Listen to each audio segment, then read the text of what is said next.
Think we have a critical mass. Shall we begin? All righty. Awesome. So I would just like to start off and welcome everyone this morning to the DCYF Oversight Board meeting. It is, in fact, Thursday, and it is May 15th on a good day. So just happy to have everyone here today. And today we're going to have a focus on educational outcomes for youth and emerging adults, both in the juvenile rehabilitation focus, but also information from the Office of Superintendent of Public Instruction. And I think we've talked about it before that the system that works with young people in our systems live within DCYF, but the educational programming and the K-12 public ed comes out of OSPI. So it's two agencies, and really in the way we're set up legislatively, oftentimes don't have an opportunity to have the two have conversations. So it'll be a great one today. So we'll get an update from DCYF on the work that they're doing. And then after we have a break today, we're going to have a training that's facilitated by Dr. Adrian Thompson on power dynamics, decision-making, and courageous conversations. And Dr. Thompson is an Assistant Director of Equity and Employment Development at the Department of Enterprise Services with the state.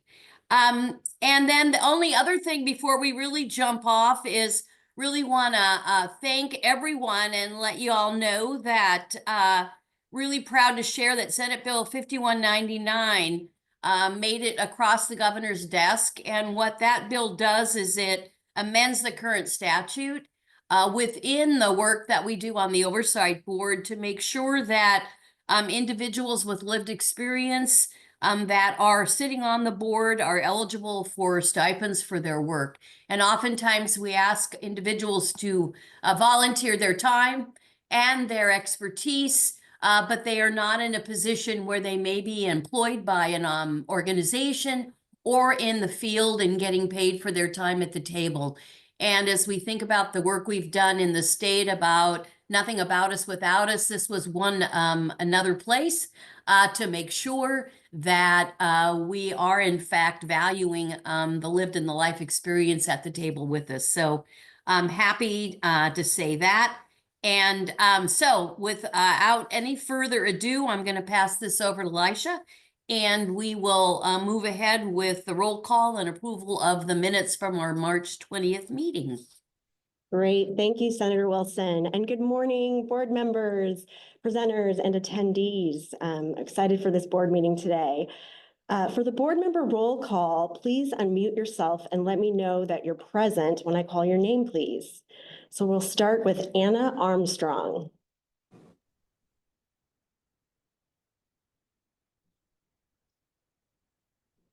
Okay, looks like she's absent. Representative Steve Berquist. On mute here. Katie Byron. Oh, Katie Byron is absent. Justice Bobby Bridge. Present. Thank you. Good morning. Senator Leonard Christian. Great job, Steve, on the unmuting, and I'm here. Welcome. Representative Tom Dent. I'm here, right here. Good morning. Good morning. Dr. Ben DeHaan. Here. Good morning. Good morning. Dr. Marion Harris. Here. Nice to see you. Pamela Javier. Here, and I just have to quickly say, I love the hat, Representative Dent. Love it. Good Thank you. morning. Danielle Johnson. Here. Good morning. Ruth Kagi is absent. Co-chair Dr. Diane Levy. I'm present. Lois Martin is absent. Mary Spruti Garlant. Here. Great. Good morning. April Messenger, I believe, is on her way. And she's here. Oh, she's here. April Messenger. I'm here. Good morning, everyone. Good morning. Welcome. And then finally, co-chair Senator Claire Wilson. I'm here. Thank you all. And I am counting, and we do have quorum today. Next, I'd like to request that the board consider approval of the March 2025 meeting minutes. Does anyone have any edits or feedback to the minutes? I'll move their approval as drafted. I Looks like see Dr. Yeah. DeHaan's hand is up. Good morning. One clarification on the minutes in the part that dealt with the question of FFPSA. I think we clarified at a subsequent meeting that CWIS is not really linked to the data collection necessary to claim FFPSA. And I don't think we updated the minutes to reflect that. Great. Thank you for calling that out. I will absolutely make that change. Any other edits or corrections to the minutes? Is there a motion to approve these minutes? Move their approval. Again, this is Bridge. Thank you. Thank you, Justice Bridge. Is there a second? Second. Thank you. All those in favor, please say aye. Aye. Aye. Aye. Aye. Wonderful. All those opposed, say nay. Any abstentions? Okay, with that, the minutes are approved, and I'd like to turn it back over to Senator Wilson. Thanks, Aisha. That is that nitty-gritty business you have to do at the very beginning. And so now we get into the good part and the meat of the meeting, and really deeply appreciated the coordination that I know both you and Nicholas did to get things organized for today. So first off, I have the pleasure of inviting Dr. Sarah Vili, who is the Director of Office of Innovation, Alignment, and Accountability, Peggy Carlson, the Child Welfare Education Program Administrator, and Haley Lowe, who is the Director of Education, all from DCYF, Department of Children, Youth, and Families. Ask you to please unmute yourselves, share your screens, and what they're going to do is take this away and share and begin the presentation on supporting the K-12 education success of youth involved in child welfare and in juvenile rehabilitation. Thanks so much for spending time with us this morning, and I'm going to let you all take it away. And thanks. Appreciate it. Thank you, Senator Wilson, and thank you all for having us here today. It's lovely to be here. Sarah Veely, I'm the Director of the Office of Innovation, Alignment, and Accountability at DCYF.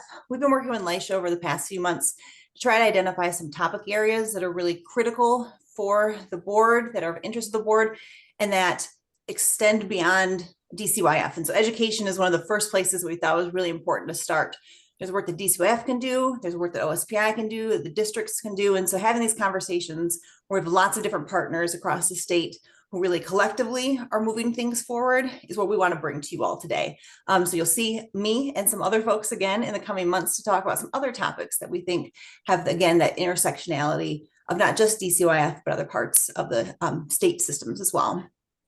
So today we'll talk a little bit about the data around education, particularly educational outcomes for young people who are involved in our child welfare and our juvenile rehabilitation system. OSPI is the responsible party for the data collection and the data reporting around education. And so wonderfully, we have OSPI coming a little bit later to really talk about their data and talk about both the strengths and the limitations of the analyses that they're able to conduct in support of DCYF so that we understand what's happening within our educational systems. So I'll give you a high-level overview with some data. That's my thing. And I know probably maybe half of you, that's your thing, and half of you are ready to keep moving on to the next part. So we'll keep the data piece brief, but a little context setting for what the conversation is today. Then I'll turn it over to my colleagues. Peggy Carlson, who's a Child Welfare Education Program Administrator. We'll really talk about what's happening in child welfare education right now in DCYF, giving you an overview of both our successes and our challenges, and being available to answer some questions in that space. Then Haley Lowe, who's the Director of Education, will do the same for JR. So we really want to kind of set the groundwork with a little bit of data and let you talk to these two experts so they can really share the things that are going wonderfully within DCYF around education, some of the sticking points we have as well. We had the opportunity to see the OSPI slide deck that you all will have presented shortly after this. And so hopefully these will all really connect nicely together. So some of the things we bring up might cause questions for the OSPI presentation, and a few of us will be able to stay for that presentation as well. So should there be any DCYF questions that come out of that, will be available too. So with that, I will jump in to the slide deck.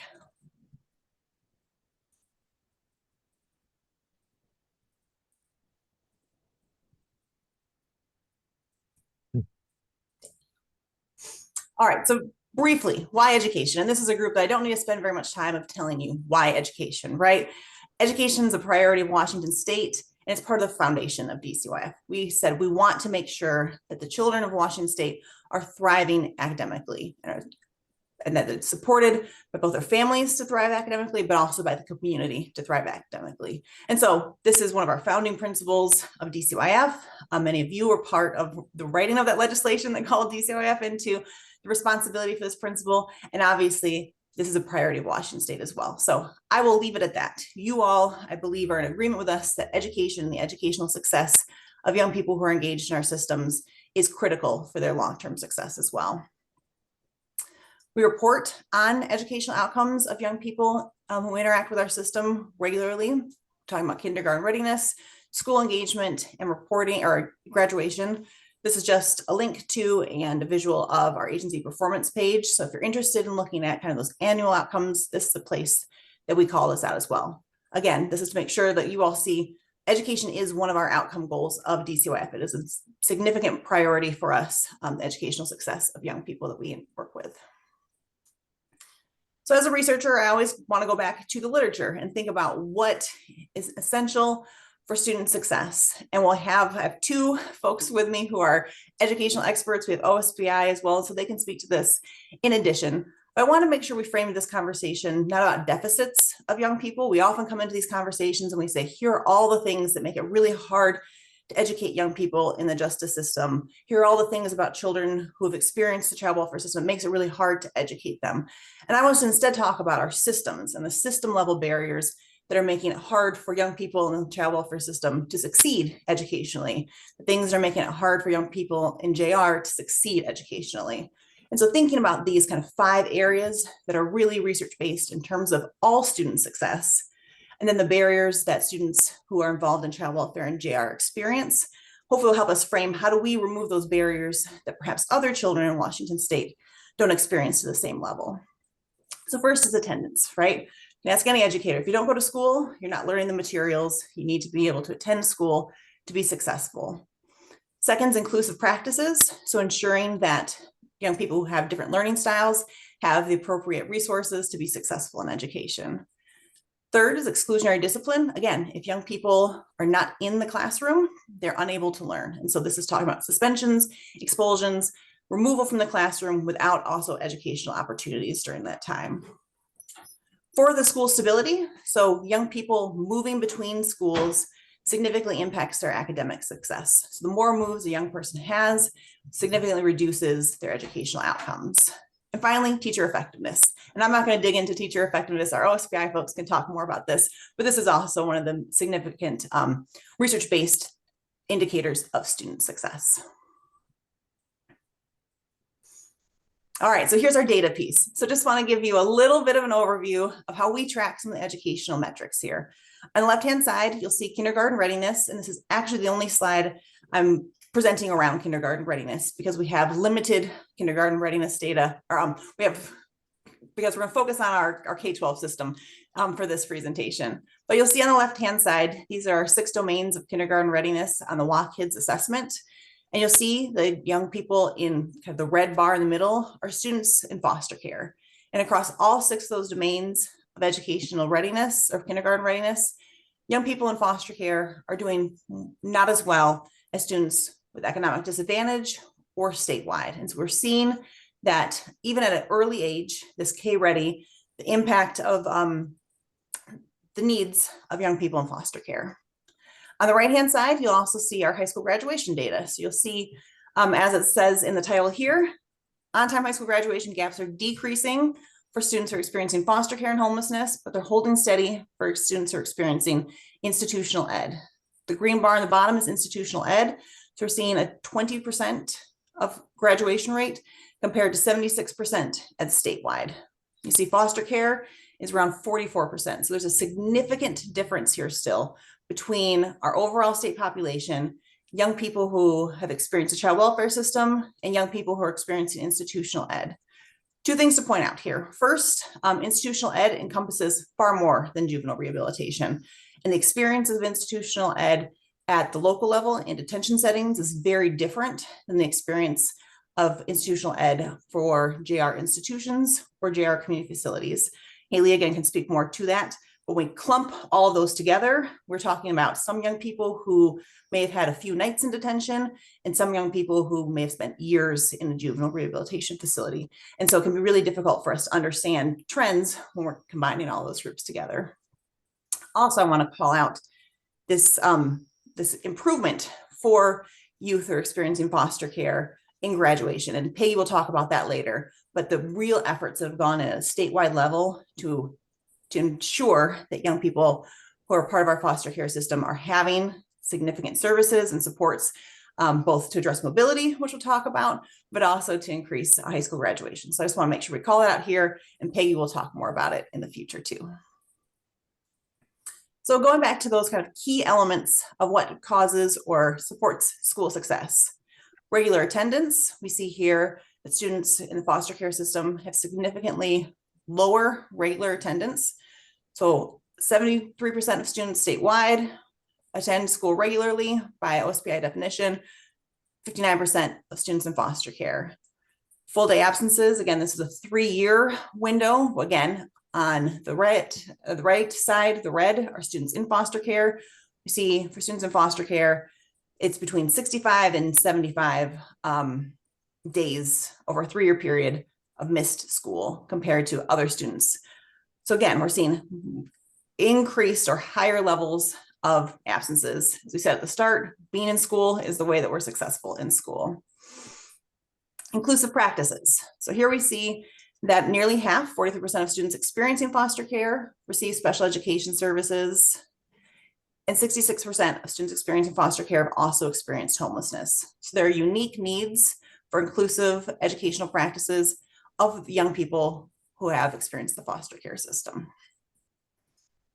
Discipline. We see here that of young people who have had disciplinary action, which could be short-term suspension all the way to expulsion, of young people who have had that, 20% who are in foster care have had 10 plus days, an expulsion that was 10 or more days long, compared to 10% of young people who are in foster care. So when we think about removing young people from the educational setting, the stability, the consistency, as well as the actual learning that occurs in an educational setting, the fact that 20% of children in foster care who have had any disciplinary action have had these long-term disciplinary actions is really something that's important for us to pay attention to. And then school stability was the other piece that we talked about, and the need for consistency in school stability. So on the left-hand side, again, you'll see this distinction between students with economic disadvantage. I've shown a few of these slides previously. This comes from a report by ERDC, who's really looking at trying to look at a comparative population to the child welfare population. And so looked at not just the statewide population, but looked at students experiencing economic disadvantage. And you'll see here this steep difference here, right?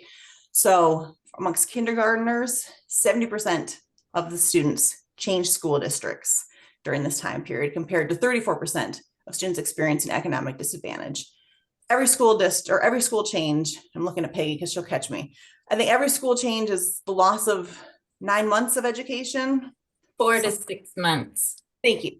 Thank you, Peggy. 4 to 6 months of education. So when we think about every single change here, there's a real impact, not just of, making new friends, becoming familiar with a new school, but actually learning loss happens. And so when we see the significant difference between students' moves, that's noticeable. I'll also note that this is 2015 to 2019 data. So this is historic data.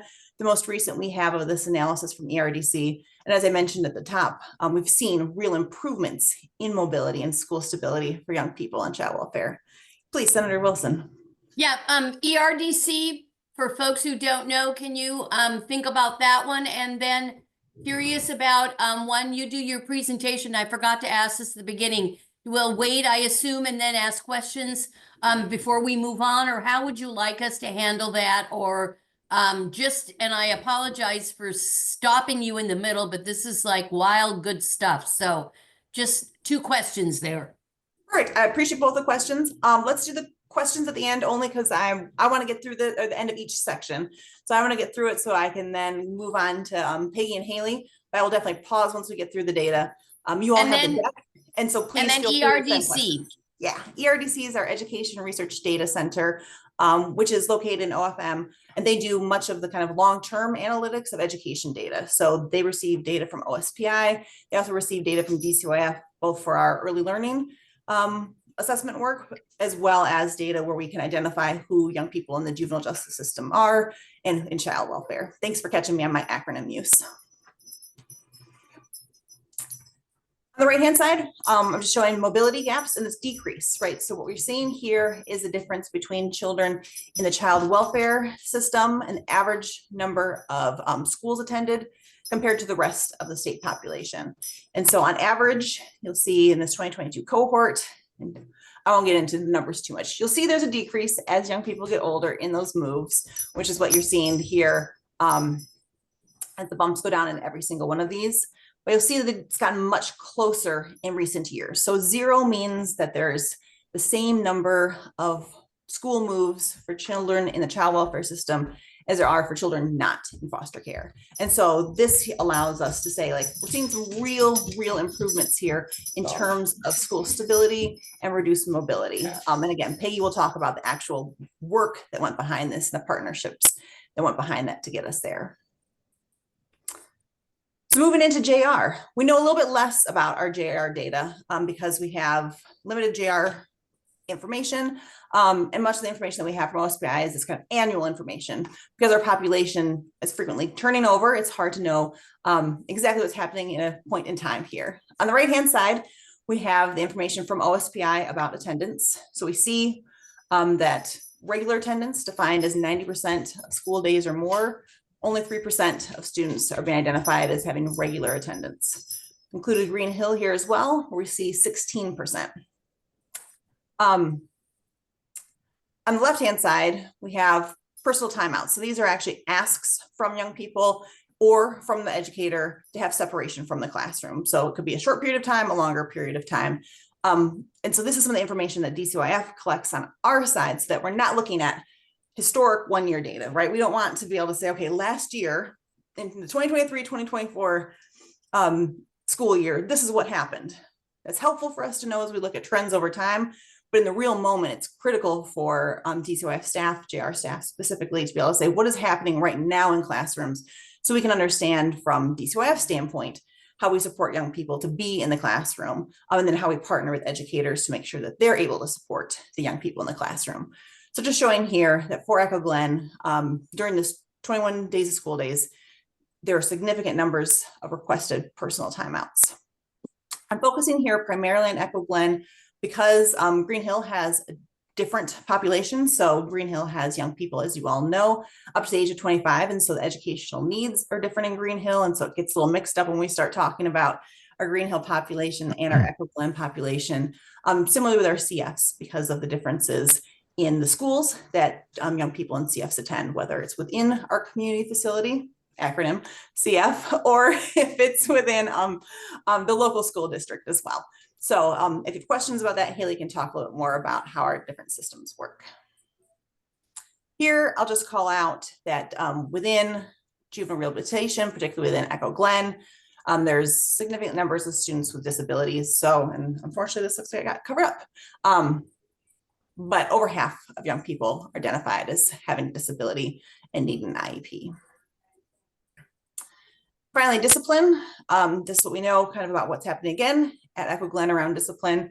So statewide, less than 4% of students are excluded for behavior during the school year.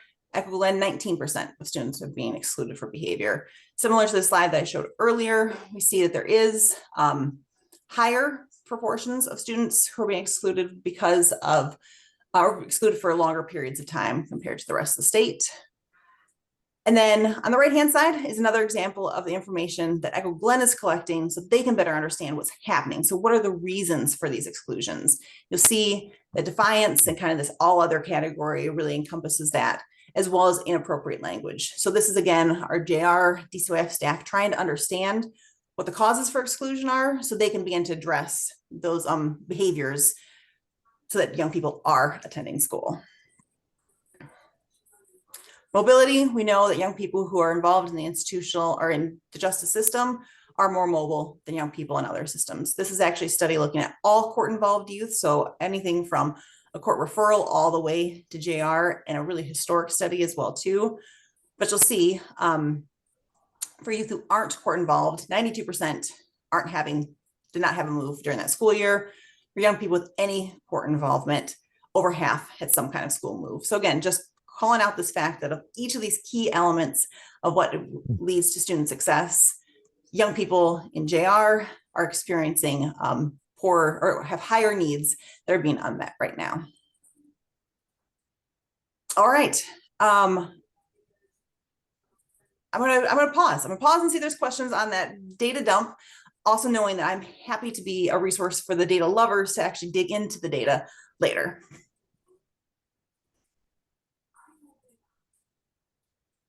Do you folks have questions? And if you wanna, I can look and see if people can raise their hand or question the chat. Hi, C. Dr. Levy, hi.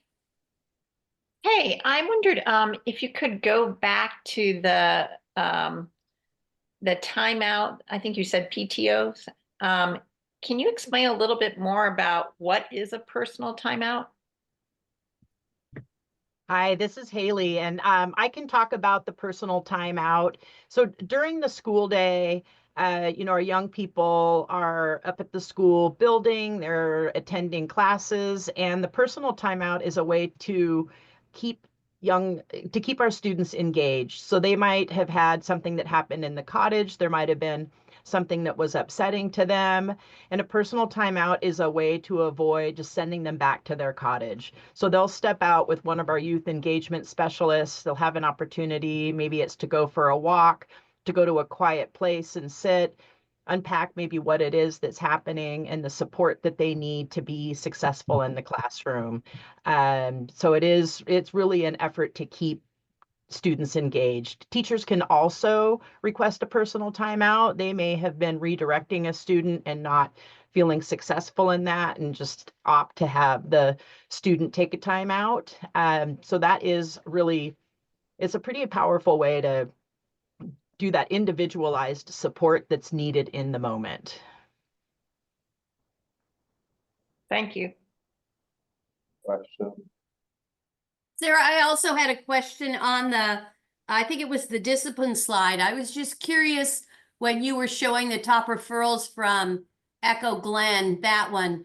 Are there definitions that exist for what defiance is, what is considered inappropriate language and such? I see Haley shaking her head. I'm curious about that. Yeah, that's a great question, Senator Wilson. And yes, there are definitions. And so we know we want to have common language and shared language for what those referrals are. And that does give us consistency with the school district and on the juvenile rehabilitation side. And that is going to be similar to in your public schools in the community for their discipline data. They have a set of definitions as well. So we're working in alignment with the districts. Awesome. And I see, I don't know whether it's Rep. Berquist or whether it's Lisha, and then I see Judge Bridge as well. So is it Rep. Berquist? Are you? It is. Okay. Question on the discipline numbers. Is that kind of, have we seen an increase, decrease? Is it fairly flat in comparison to previous months, years? What are we seeing in trends there? I can't speak to the trends, and part of the reason is on the DCYF juvenile rehabilitation side, it wasn't until 16 months ago that we had dedicated staff supporting education. So we were really reliant on the school, and that information wasn't shared consistently. So when I talk a little bit later, I'm going to share about the statewide education team and having the dedicated staff to really focus on the data to understand where the trends are. So we are just at that place of collecting our baseline data. I can share briefly, I don't have any past data to compare to, but what we're seeing over time is a decrease in discipline and an increase in education. Thank you. For students in foster care, we are seeing an increase in exclusionary discipline.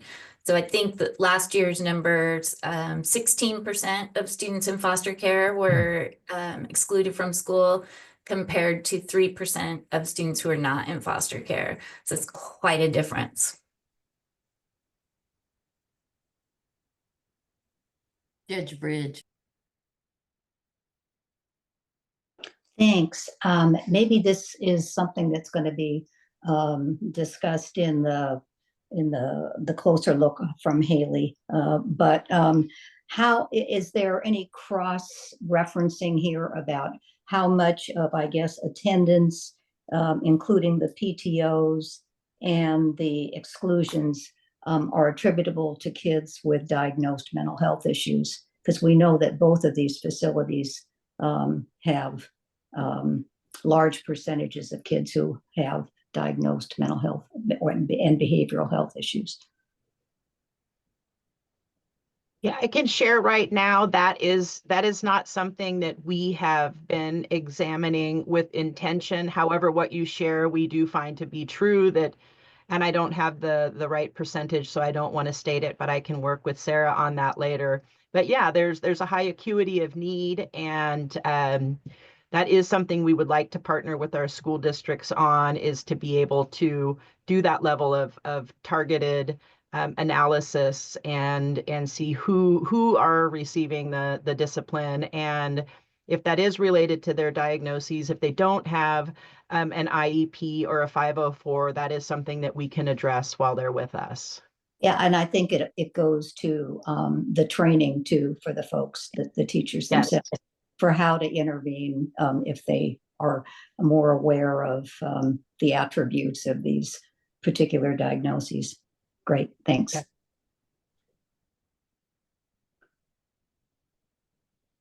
Thank you. Those were wonderful questions, and you'll get more Haley and Peggy time in just a moment because they have wonderful, thoughtful answers as well too. I'll just conclude. Oh, I'm sorry.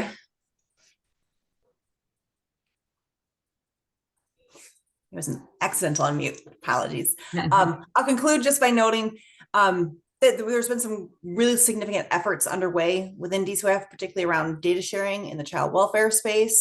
You'll see that our ability to kind of talk in more detail and more nuance around what's happening in the child welfare space is because of years of investment around sharing child welfare data and educational data for young people involved in the child welfare system. So we're able to answer more questions. We're able in a more timely manner to understand what's happening in that space. And so we've learned a lot from that, that we hopefully can apply more broadly within DCYF. Also, we continue to really focus on transparency in reporting, so making sure that our agency performance metrics include indicators of educational success as well. I'm now going to turn over to Peggy to talk more about specifically the child welfare successes that we've seen in the past few years, as well as some of the challenges that we're experiencing. Thanks, Peggy. Thank you. Thank you, Dr. Veely. I'm super excited to be here. My name is Peggy Carlson. I'm the Education Program Administrator here at DCYF. And my job is to help the agency support students in foster care so they can be successful at school. And I chose this image because it really symbolizes what this work takes, and that is collaboration. Dr. Veely just shared some really important data: grad rates, discipline, school mobility. while these numbers help us understand kind of the landscape of what we're dealing with, I want us to remember that every number represents a young person who is trying to be successful in school and having to navigate the experience of being in foster care. And to really move the needle, we have to look at the systems around those students and how well those systems are working together. And child welfare and education are two different systems. They're built separately. They have different mandates and timelines. We use different languages. They don't always align naturally. So when we're talking about improving educational outcomes, we have to talk about strengthening that collaboration. You can go to the next slide. So for collaboration to be successful, we have to have a shared understanding of our roles and our responsibilities. And so what we've been working on is creating more shared understanding. And just a few examples, we worked with OSPI's Special Education Department to come up with joint guidance around special ed decision-making. As you saw in the slides, almost half of our students in foster care receive special education services. There was a lot of confusion around who can make those decisions. So we created this joint guidance that we're hoping will alleviate some of that confusion. We also hold regional foster care education meetings monthly with OSPI, school districts, DCYF, Treehouse, who are our amazing partners. That creates an opportunity for people to connect with each other, to ask questions, kind of troubleshoot challenges. And we know that when those relationships are strong, our students are more likely to succeed. We use feedback from those meetings to adjust our guidance and address any gaps that we see, and also improve training for caseworkers. That training has really helped shift practice. We're seeing more best interest determination meetings and a better understanding of student rights. And those best interest determination meetings, that's a federal requirement. And what that looks like is every time a child changes foster care placements, they're required to have a meeting with the school district, the social worker, the parent, the foster parent, the student. Everybody needs to have input, and they're looking at which school is best for the student, the school that they just moved to that area or the school they've been attending. So that's very complex, and you can see why collaboration is so important. Washington, we should all be proud that Washington State is a leader as far as data sharing between child welfare and education. We have a bi-directional data sharing agreement that allows us to provide educational information in FamLink for caseworkers, and it allows school districts to see which students are in foster care in their district, which helps us serve those students. And then finally, Project Education Impact, or PEI.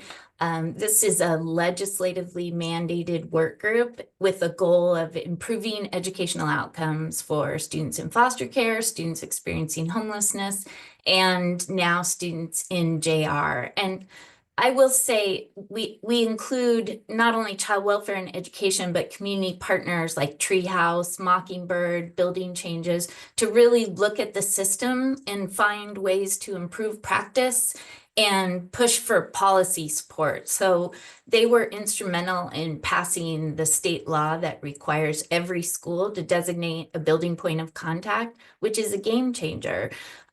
It's a valuable space for cross-system collaboration. We're really excited to have JR be one of the focuses now, which is a great segue to pass it off to Haley, because I know we're running short on time. Thanks, Peggy. I'm gonna move it to Haley, so she's got about 5 minutes as well too. And then we'll have our contacts at the end. And so we welcome additional questions and conversations as well. Thanks. All right, thank you. Yeah, I'm happy to be here to speak with you today about the work that we're doing to improve outcomes and education for our scholars in juvenile rehabilitation. And this is the perfect picture. This is a group of scholars at Green Hill who are receiving their Associate of Arts degree from Centralia Community College. And we know that not all young people are going to pursue post-secondary pathways, and it really is our goal that they will leave equipped to pursue career endeavors, and that might be apprenticeships, it might be college, whatever it is that they want to pursue, that they have the ability to do so.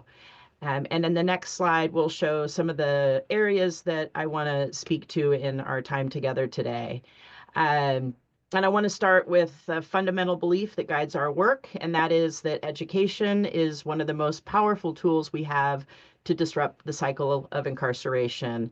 And it's often a springboard out of poverty, and we really want to invest heavily in education, and we need, as Peggy said, collaboration and policies and practices that really center our students' needs. So in JR, our job isn't just to put students in classrooms, it's to engage them in learning that's meaningful, to build connection and confidence, and help them see a future for themselves.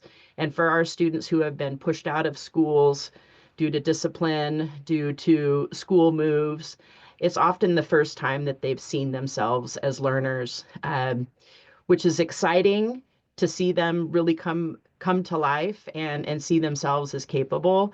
And it's also sad that it takes going through the system and landing in JR to start to see themselves as learners.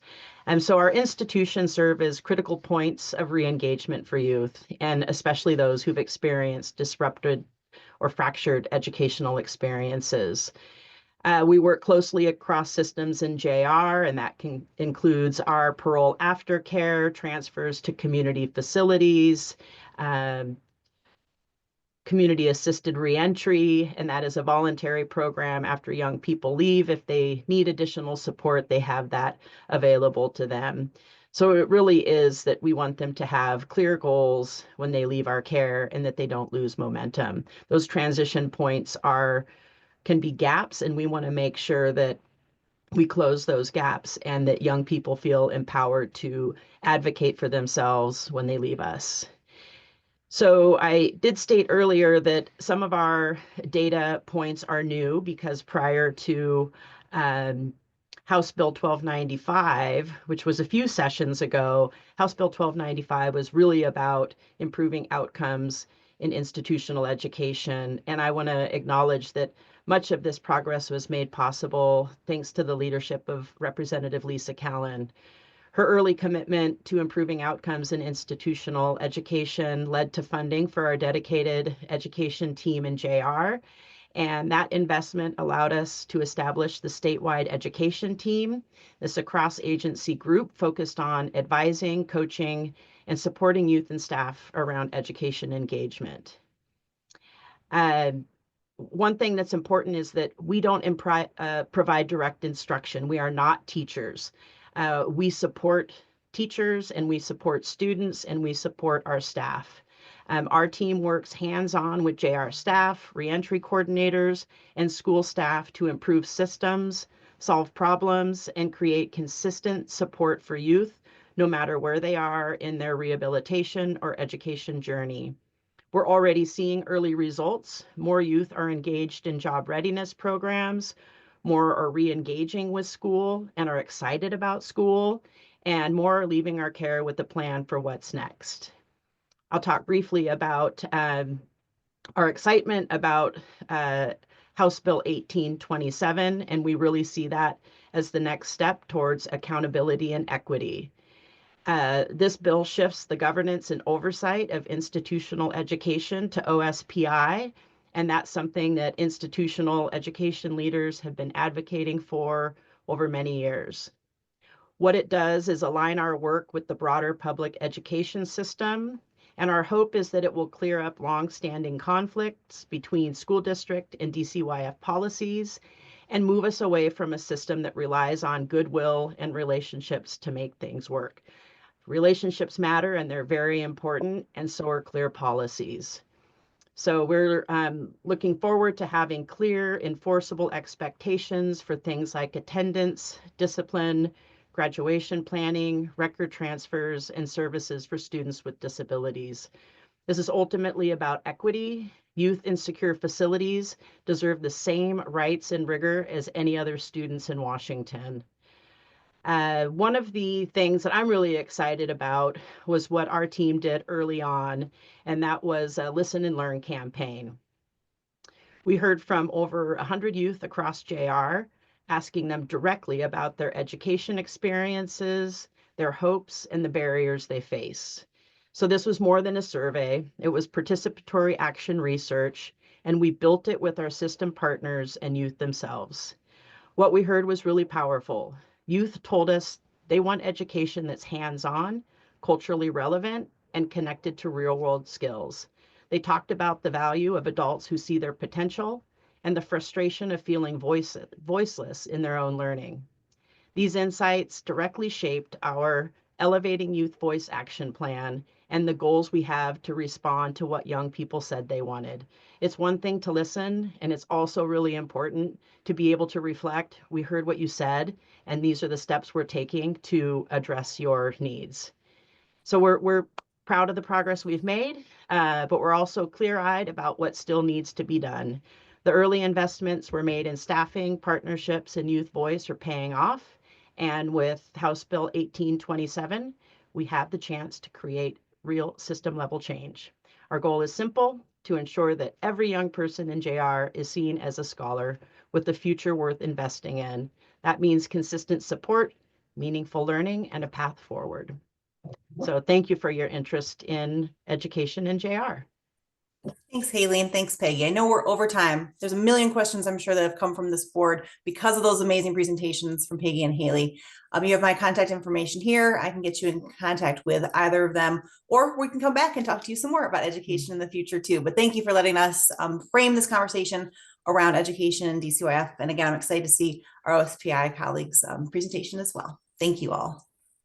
Deepest gratitude, and I think maybe one or two or some of you might be able to hang while we're listening to OSPI. So if there are questions, maybe we could also wrap up at the end. And I just want to say I've had the opportunity to sit in rooms with Haley and with the folks from community that she's working with as we think about reentry and young people that are engaged. And they are, and the voice of those young people matter, and have seen myself the changes that have come. So really deepest appreciation for all three of you, and just know that I think we will be diving deeper into things, and this is just really a great overview and a place for us to start. I think sometimes you don't even know the questions to ask, and as a new group, it's a great kind of a baseline for us. So with that, just again, the three of you, thanks so much, Sarah, Peggy, and Haley. And we are now going to invite Matt Frizzell, who is Assistant Superintendent, and also Misha Chernisky, who is the Government Relations Senior Policy Analyst from OSPI, Office of Superintendent of Public Instruction, to unmute themselves. And Misha's usually sitting at a table testifying on bills in committee, so it's nice to see it today in a different kind of light. And the two of them are here today as we look toward the educational outcomes for juvenile rehabilitation involved youth and emerging adults. And I'm just going to pass it on and say, I look forward to hearing what you have to say. Good morning, everyone. My name is Matt Frizzell. As I've been introduced, and I work at OSPI, the Office of Superintendent of Public Instruction. In there, I work in the Office of System and School Improvement, which includes institutional education. And I have with me today, Misha. Misha, do you want to say hi? Good morning, everyone. Thank you, Senator Wilson, for that great introduction, and Haley and the whole team for that wonderful presentation. I think this segues really well, so nicely put agenda together to the team here. Misha Chernisky here with the Office of Superintendent of Public Instruction. There's my testimony voice. Senator Wilson, I hear your introduction, and I go into my testimony. I'm with our GR team here at OSPI, so government relations. So, we worked during the legislative session on all the things education, but we had a big focus this year on these students. So happy to be here. Thank you so much for having me. Now I'm going to jump into some slides. I'm going to share my screen.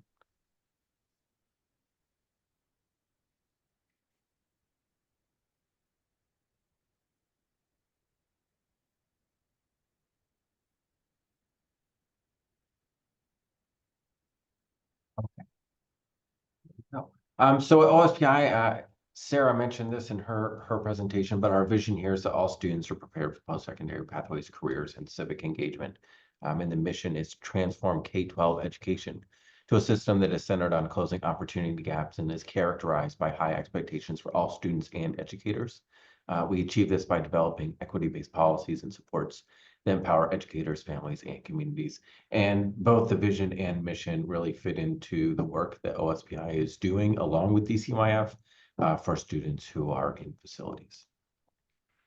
Our agenda today is pretty quick. A quick overview of IE, getting into those academic progress measures, and then coming out with reform and legislation and next steps.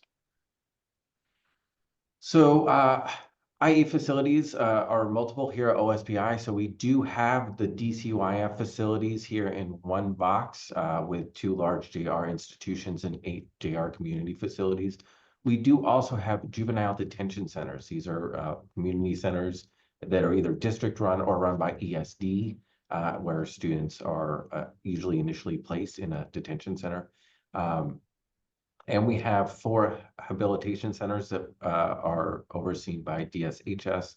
And then we have other facilities as needed to serve students who are not necessarily in a traditional school setting. So hospital and inpatient treatment centers and Department of Corrections. Today, we're really focusing just on the DCYF connection. And so all the data that we're going to be showing, or nearly all the data we're going to be showing, is going to be around those facilities, either the 2 large or the 8 community facilities. However, when I hand it over to Misha, it's going to become a little bit more holistic about the whole picture. And so in data, it's pretty easy to separate these groups. In policy and practice, it becomes much more challenging. So I just want to caveat that when I'm talking about this. And when Misha's talking about it, we also are looking at the whole system as well as the parts. Who are students who are served? So institutional education serves young people under the age of 22 who are involved in the justice system. They are disproportionately students with special education services. And you can see 38.25% of the students that are served in facilities or in the juvenile justice system have IEP or receive special education services. That's compared to 15.5% of the traditional school population. They're more likely to experience homelessness. They're more likely to be involved in the foster care system. They're predominantly male.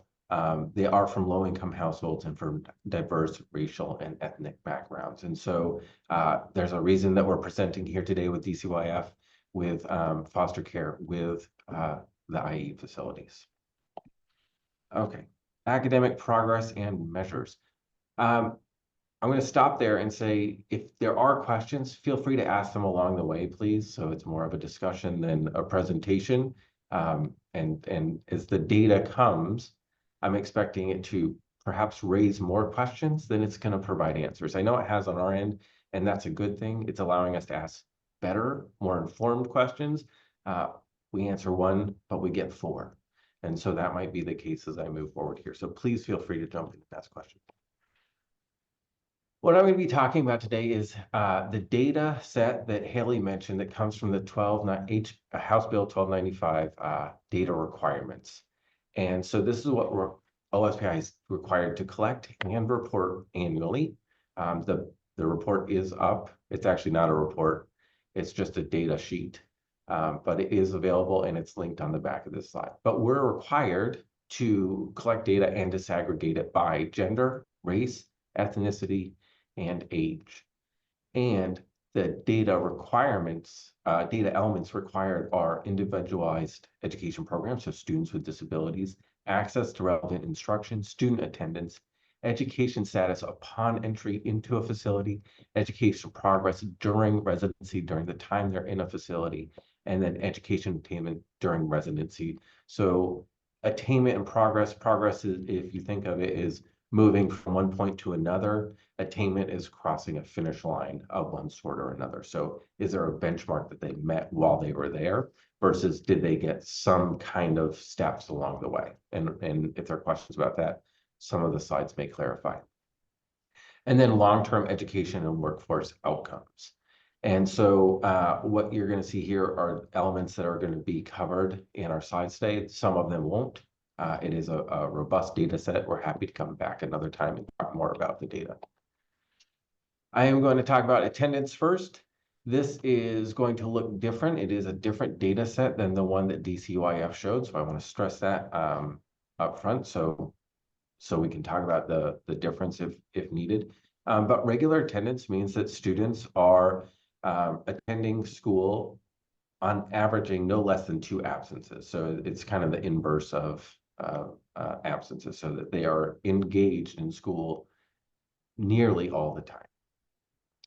In long-term facilities, 53% of students were not regularly attending, but 47 were. In community facilities, 48% were not regularly attending and 52% were.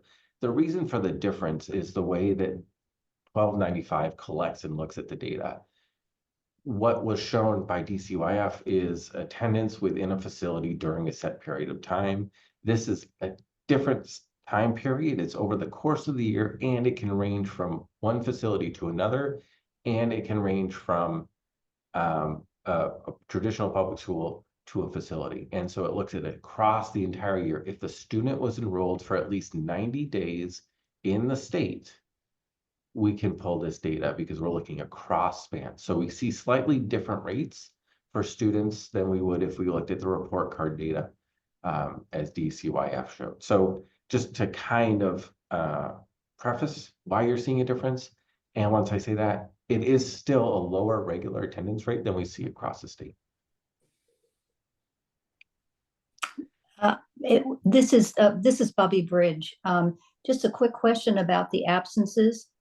Is there any slack for excused absences? I mean, if some people are sick or something, I mean, that's a different form of, it's not really disengagement. We do collect excused and unexcused absences, but when we look at regular attendance, that is not a factor in our regular attendance model. So an excused absence counts the same as an unexcused absence. Good question. Thank you. Could I also ask what's being defined as, is it in what attendance to what? So when I look at in an institution, is it being able to move from cell to classroom? Or is it getting educational programming in a cell considered? What is attendance when we're looking at an institution, which in my mind is very different than whether a young person shows up at school every day in a community facility, perhaps? That's a great question, Senator Wilson.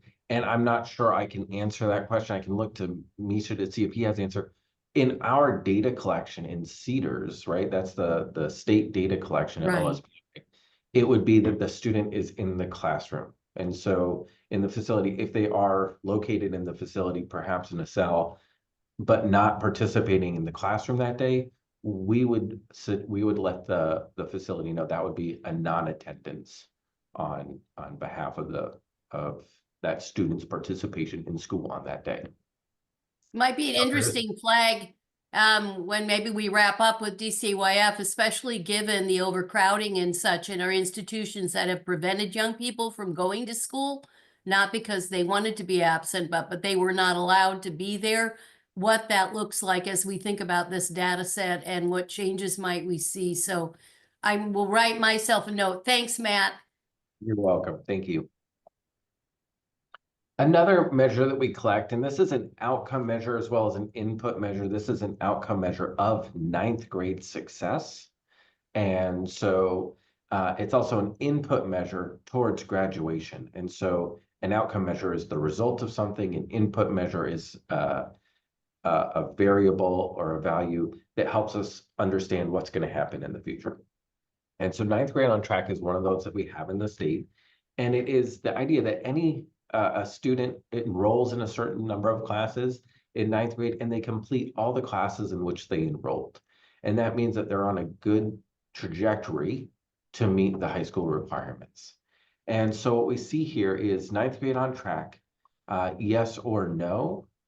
And so, or no data is no. And so looking at the whole school year, again, not just the time in the facilities, but for the whole school year, how many students came in on track for ninth grade, and how many didn't. So in the long-term facilities, 71 students who were enrolled in a long-term facility at any point during a school year ended that school year on track to graduate. 349 of those students did not. And there are some students that were enrolled that may or may not have been involved in ninth grade. They could have been in eighth grade. And so when we look at the whole total, and I shrunk, I'm sorry for the pause, I shrunk my talking point slide, and I'm trying to get them back up because I have some percentages in it. I'm going to stop my share for 1 second and reshare. Apologies.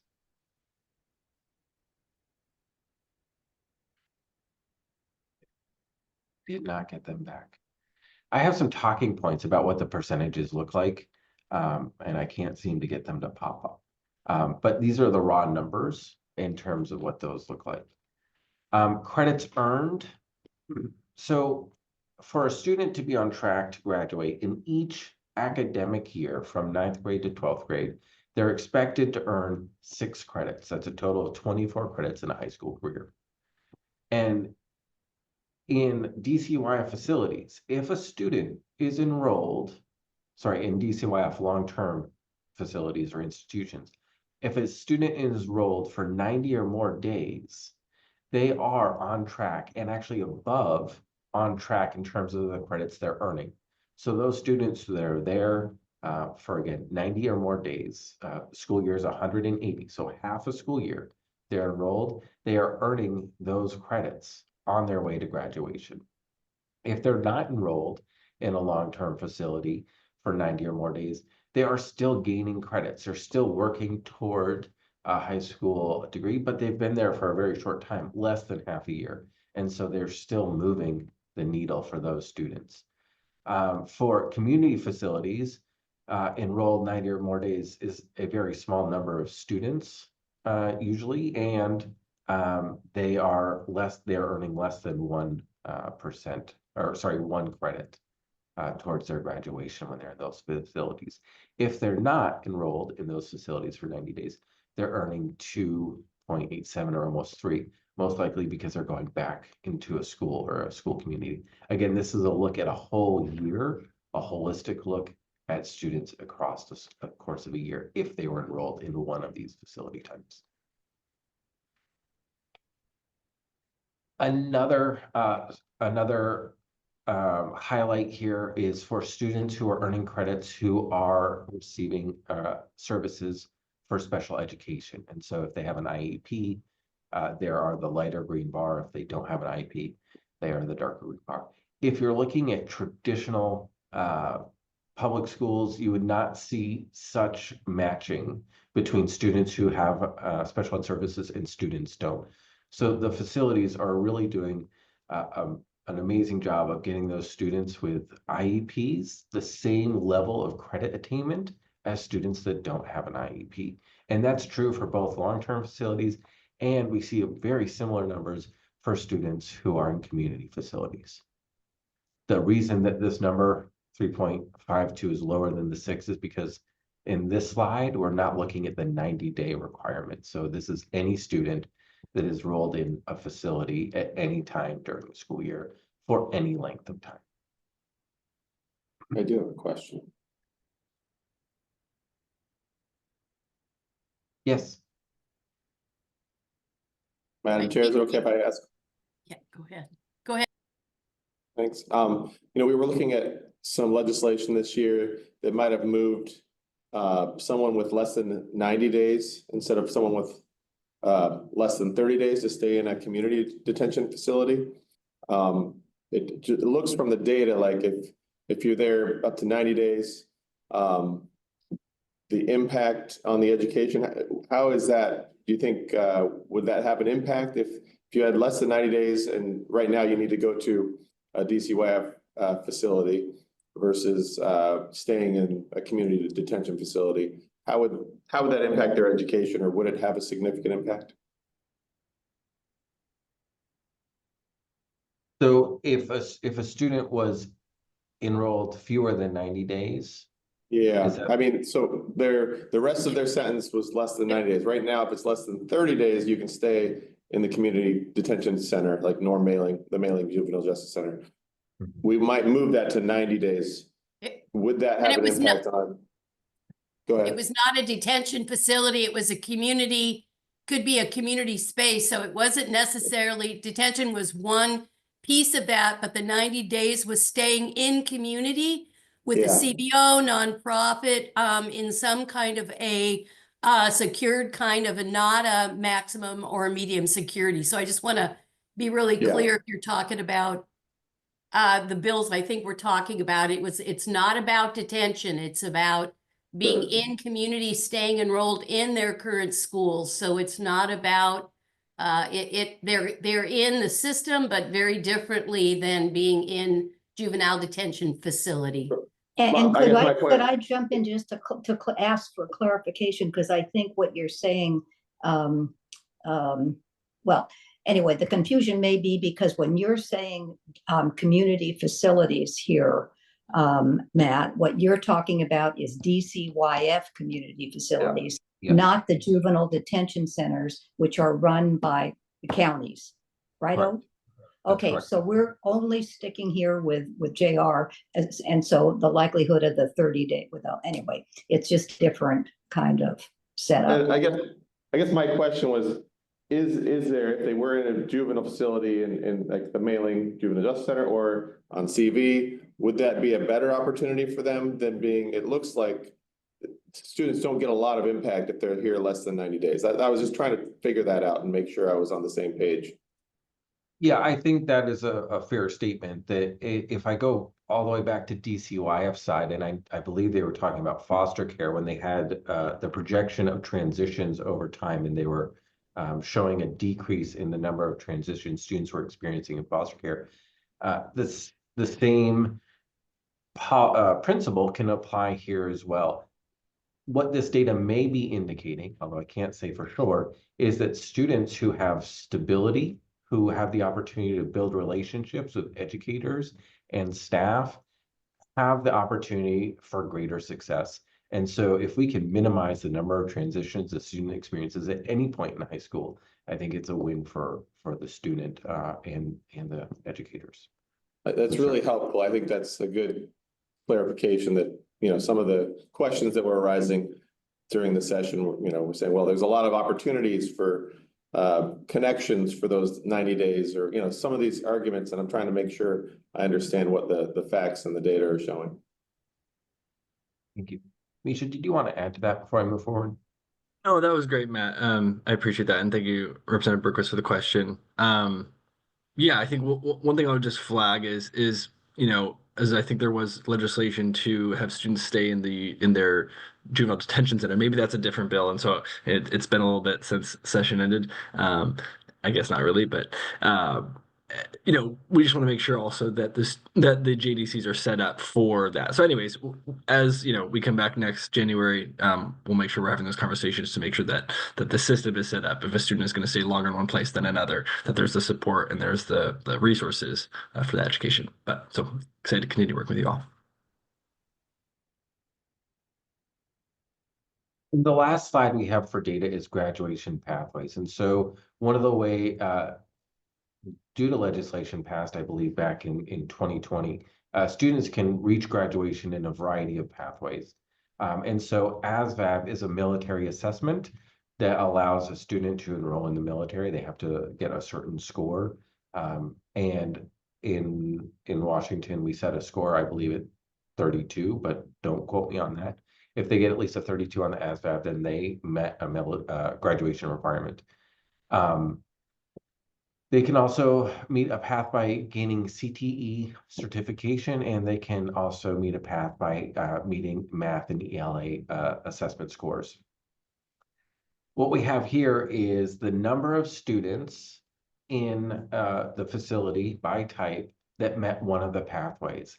And this is a number of students who met the pathway by those who attempted it. So not all 490 students who were enrolled in a long-term facility over the course of a year had the opportunity to graduate. And so this is a much smaller number for these, and it's a much smaller number by each column. So if a student did not take the ASVAB assessment, they are not considered as attempting that graduation pathway. And so that's just something to keep in mind. If each column has a different percentage and a different outcome when it comes to the rate of success. So again, I'm sorry, my notes page disappeared when I shared my screen. But in the notes for the final slides, you'll see the percentages along the way. Anywhere from about 17 to 30% of students are meeting one of the pathways in each of these facilities. The least common pathway to be met is that math and ELA pathway, where the numbers are below 10% for both the facilities. And the reason that number is smaller is that's the pathway that everyone kind of has the opportunity to move through, because everyone is taking the assessments in 10th grade for math and English language arts. So that's kind of like still one of the, I'm going to say, default pathways. And so the numbers of those students attempting that pathway are just significantly higher than the numbers of students attending other pathways. But students are making graduation requirements when they've been in a facility within that 12th grade year, and they are finding ways, along with the support of their traditional public schools and their institutions to meet graduation requirements. And that's the end of our slides. We're going to stop here with the data. So I'm going to hand it over to Misha to talk about the IE reform pieces.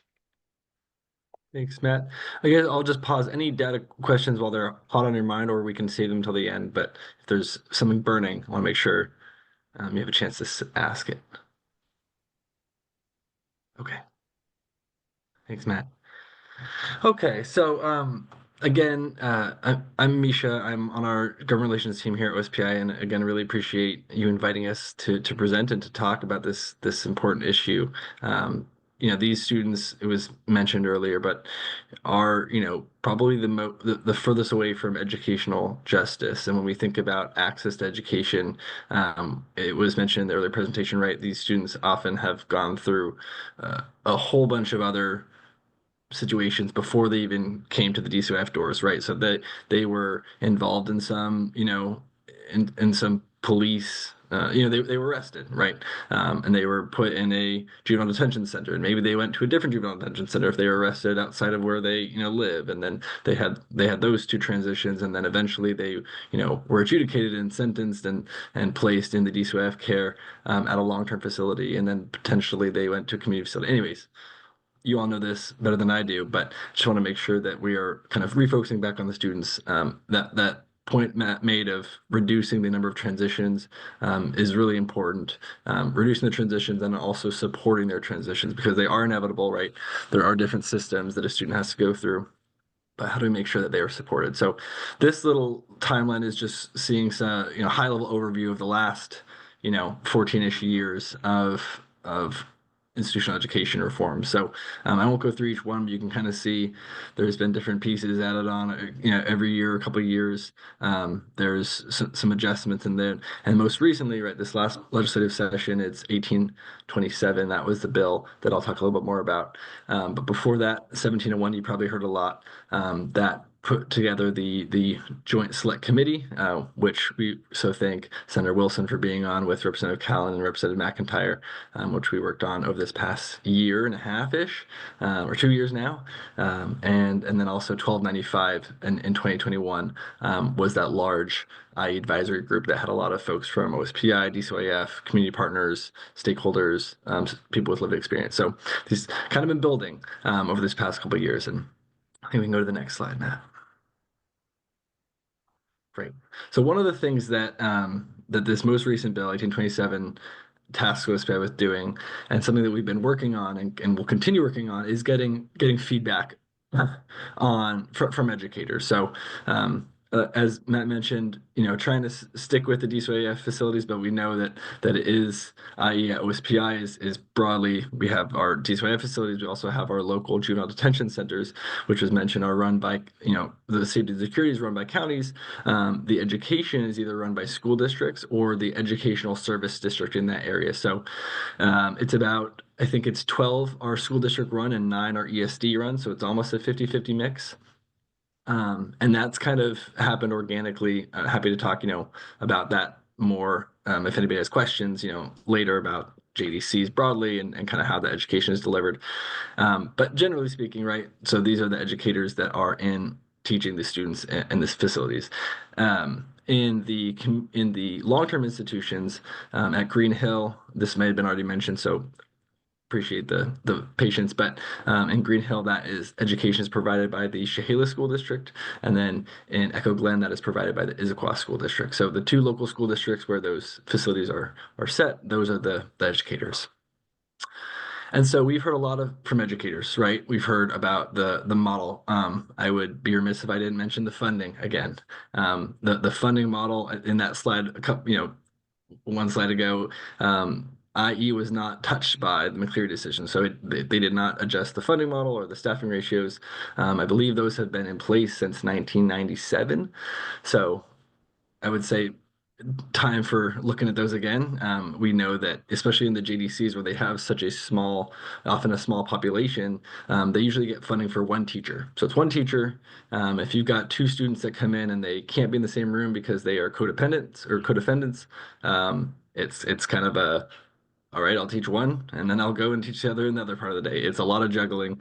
I just want to say a thank you to all the teachers and paraeducators and folks in our school districts that put their heart and soul into teaching these students. It makes so much of a difference. And also a thank you to our DCYF partners who have been walking this path alongside us. It's not always been easy. There's been challenges, there's been struggles, there's been, frustrations, I think on every single side, but we continue to show up to, trying to make this work, trying to move forward and make the outcomes for these students better. So that's our guiding light there. Haley mentioned, education as kind of the key out of poverty and to have a life with dignity. It's so true.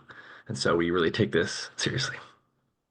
Now let's go to the next slide here. Yeah, so we had, so if 1701 sounds familiar, that's because it was the bill a couple of years ago that officially tasked OSPI with overseeing the educational delivery of institutional education. And so when the bill first passed, there was a little confusion of is OSPI now hiring all the teachers? And that was never the case. No, we're not hiring the teachers. But what that does mean is that OSPI is kind of tasked with playing a larger role in the institutional education space. So previously, it was really kind of a local, things happen locally. Local school districts ran the JDC in their area, and they made those decisions. Of course, OSPI had our IE staff, but it was a lot of, processing grants, technical assistance, helping out. But as an agency, we didn't set very much statewide directives, or we didn't have statewide contracts or expectations.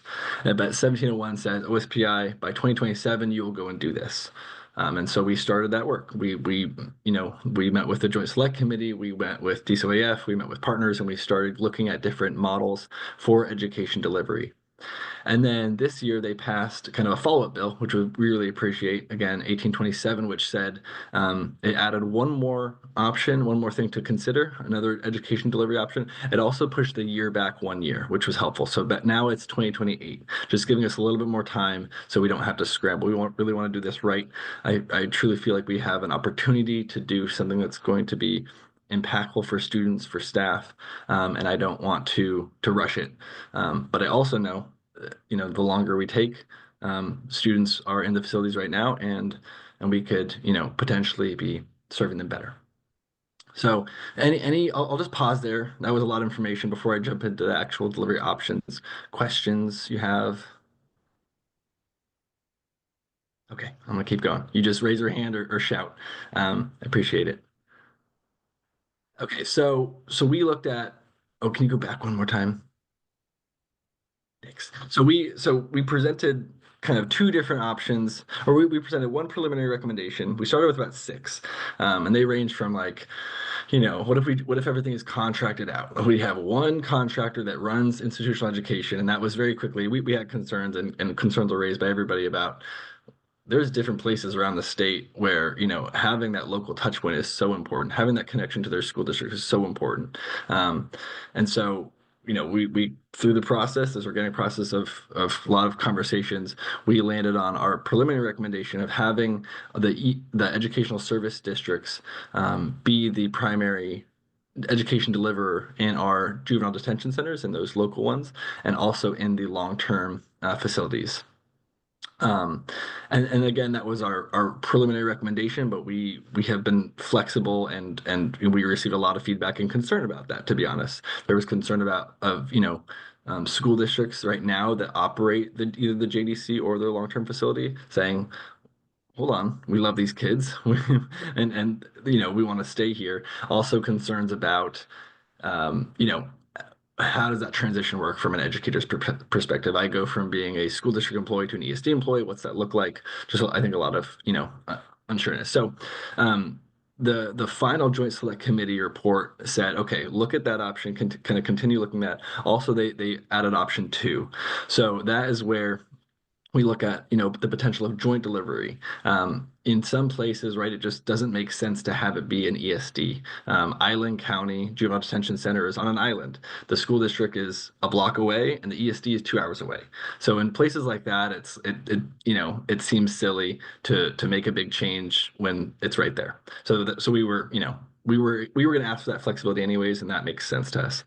And then 1827 introduced a third option 3 here, which is preserving the role of school districts and providing that. So having us look at, where school districts and, where does it make sense for it to be the school district? Where does it make sense for it to be an ESD?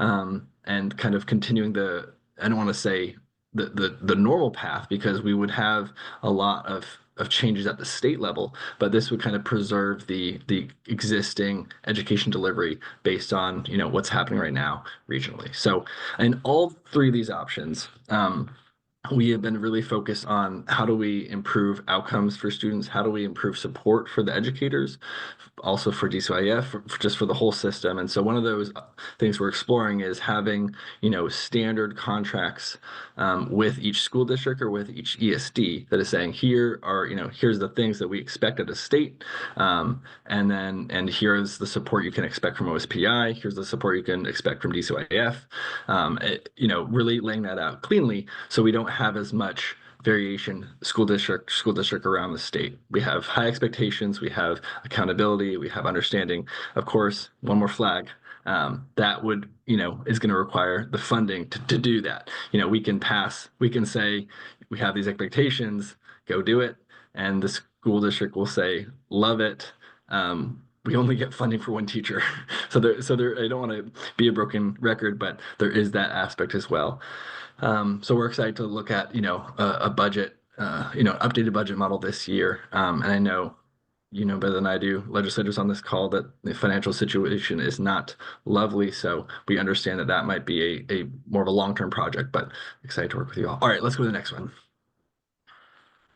So, our next step is exploring and implementing those recommendations. We are right now diving into those 3 options. We will have a report, I believe it's due in December, Matt, correct me if I'm wrong there, which will have, our next kind of phase of this. We have an annual report due. So there'll be a report due in 2025, 2026, 2027. And then again, it's 2028 when OSPI is officially tasked with that oversight and delivery. The legislation also changed some of the wording a little bit, just for clarity. So again, Representative Callan, that was her bill, and she was really helpful in just making sure that the legislation made sense and kind of a time to go back and clean up a little, a couple words here and there. But it also adds, it's the education delivery and outcomes. So again, we're taking that to heart.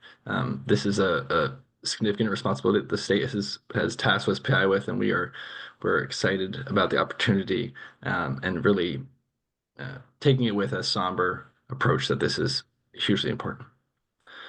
The bill also mentioned that we need to do a better job of getting teachers involved in the decision making, and or at least getting their voices, I should say. So making sure that we have, listening sessions with teachers around the state from all different facilities, making sure that their voices are heard in how we kind of move forward in this. So that's something that we were absolutely doing. We're setting up listening sessions. We're setting up, making sure that we're also bringing in youth voice, currently and formerly involved in institutional education. I've been lucky to tour many of the facilities around the state, and that's always my favorite part of just, when you can find a moment with somebody and say, how's it going? And you hear some great things. You hear, oh, this is the same, online system that I use in my school, before I was in this juvenile detention center. So I know how this works. I know the buttons to press, and I can just get on with my math homework, and it's pretty seamless.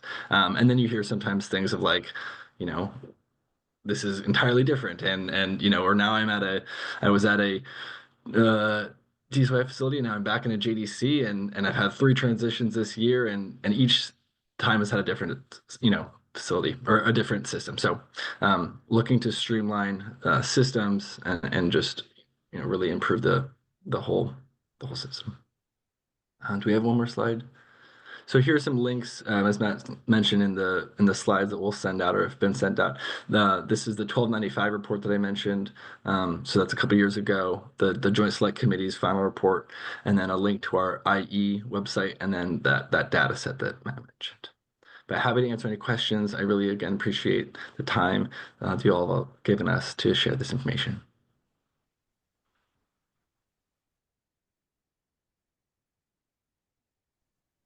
Dr. Levy.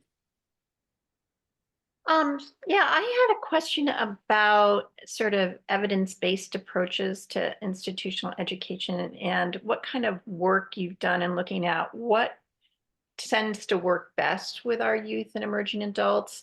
I'm thinking about, for example, in the pandemic, we found in my field, I'm a developmental behavioral pediatrician, that some youth just did horribly remotely, and it was a disaster, and others just loved it. And so I wondered what you're looking at in terms of what types of features of the institutional education is really important in how to meet these youth needs. Yeah, thank you for that question. I'll take a stab, and then Matt, feel free to follow up. I think the biggest thing that we hear over and over and over is, and this was mentioned, in the last presentation, access and connection to a caring adult is the biggest thing. Having someone that they can trust, oftentimes, and that is often an educator in the facilities, because that's a person that is not the safety and security side of things, and no shade at all to, right, the folks that run the safety and security. That's hugely important, but having somebody that is there purely for their educational attainment, that is there to help them continue on their educational journey, we just hear that that's so important.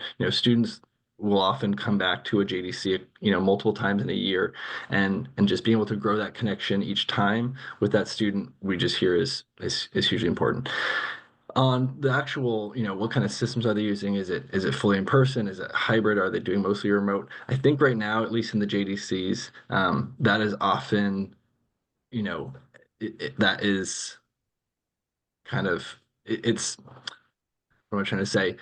Staffing, I think, is a challenge, right? So if you have students and you only have one teacher, and maybe you have a pair from the school district, I think they're trying to just figure it out. So in some places, it's a lot of online systems, right, which for some students might work great.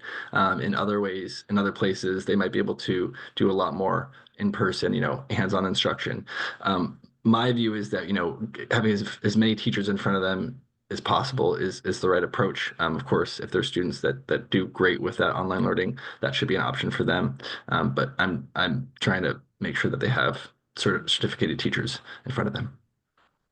Matt, anything you want to share? Yeah, I just want to add a couple things. I agree with the certificated teachers, having a teacher who has experience in education, who is more than just administering a Chromebook or a laptop at the beginning of the class and saying, go ahead, and then answering questions about how to click through, but not actually answering questions about how to understand the question, how to move through the question, right? They need that pedagogical experience in that space. So having a hybrid system where students have access to the technology, but also access to a certified educator. And then earlier, Misha mentioned not only the importance of reducing transitions for students when possible, but supporting them through transitions. And I think that's another place where the research supports, like, we know students are going to have to be moving. We know students may have had traumatic experiences prior to entering these facilities. So providing them the supports, the social and emotional supports that they need, so that they can also pursue academic pursuits, and not just saying, oh, they're here, we're going to give them a computer and they're going to be successful. We know that that's not the path forward. And finally, in supporting those transitions, we also know that the goal isn't that that student is in that facility for the rest of their lives, but they have the opportunity to re-engage in their society, go back to their traditional public school and do those activities so that they can move on and be productive and successful in their life. So allowing access points and being aware of those transitions and how are we helping students move through them. And so Misha already mentioned that transition support, but I think that's another really strong place where the research shows we can be doing better. And we have an opportunity through these models to develop a better system. Judge Bridge. Yes, thank you. And actually, Matt, what you were just saying at the end is exactly what I wanted to ask about, which is, you know, at these facilities, we talk about engaging kids with education. And I think if you speak education broadly or school broadly as an institution, that's correct. But they're not getting re-engaged with their homeschool. And some of them are, of course, will graduate because we've got this older population, but a lot of them will go back to schools. And so the idea of they will be engaged, hopefully, the institutions itself have done a great job. The JR facilities have done a great job of having that a caring adult, that educational advocate, somebody that's really got them now settled. It's that transition which is going to be important to go back to their local school. I mean, hardly anybody is from the Chehalis School District who is at Green Hill, I'd be willing to bet you. And Echo Glen and Issaquah is the same thing. So it seems to me that's extraordinarily important part of this whole mix, is to figure out who's going to handle that transition and how soft that can be, because otherwise it could just blow up in everybody's face. Absolutely. Matt, if I may, thank you for the great question. Yes, entirely. I think that final transition, right? Hopefully final transition out back into their community is the most important. And that's right. You mentioned the educational advocate. So that's something that we get funding through the state. We also have some federal funding, which are these staff, help students transition throughout their IE journey, and then also on that transition out. There's other things we're doing as well. We're looking at rulemaking just to tighten up and make sure that we have high expectations for school districts for when these students come out of the facilities, making sure that they are being, that there is no barriers in their way of re-enrolling. If they don't have they don't have a parent, or they don't have, some paperwork that's been done, we don't want any barrier to that smooth transition, getting them back into their classroom. So we're looking at rulemaking to tighten up some of that, and make sure that it's as seamless as possible. Is the federal funding at risk?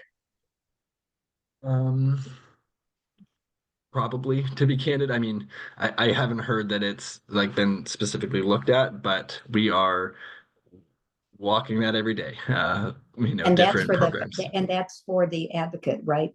That's Correct. for the Yeah. advocate.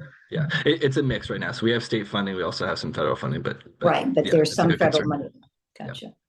I think the other thing I wanted to share, Judge Bridge, you had talked about kind of mental health, behavioral health issues, and just passed a bill for JR related to Medicaid, and having young people with the 1115 waiver, like we've done for our adult population, make sure that they've not suspended that, and that pre-release that a young person is connected to Medicaid services and supports. So upon release into community, they have those services, which would be inclusive of both mental health and behavioral health services and supports. And that's been critically important in the work we've done also with young people that are in our facilities, perhaps that may be there, that are have multitudes of issues, not just JR, but also have medical issues. I also wanted to bring up, and this is not the sphere, but it is, and that's our emerging adults that are 18 to 25 that are also within our JR facilities. And we also have young people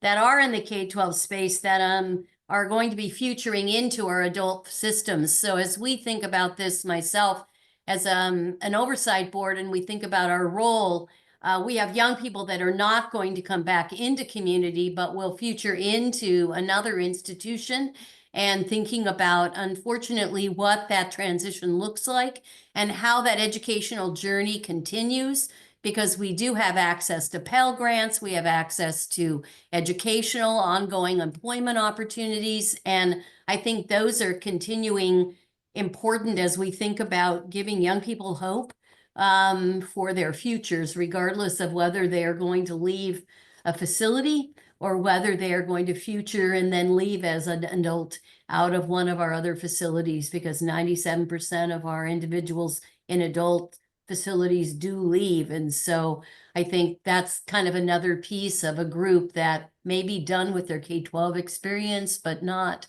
done with their educational opportunities. So, always something I like to consider, especially as we look at our Green Hill population.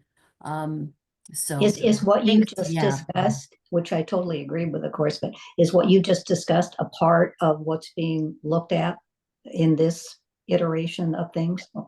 Not in the I believe in our institutional ed space, it's really been focused, has it not, Misha, on the K-12 space, but in my own living in both worlds in human services, and I know that Rep. Berquist is the same, that we kind of live in both of those spaces, and they don't legislatively come together, but they do.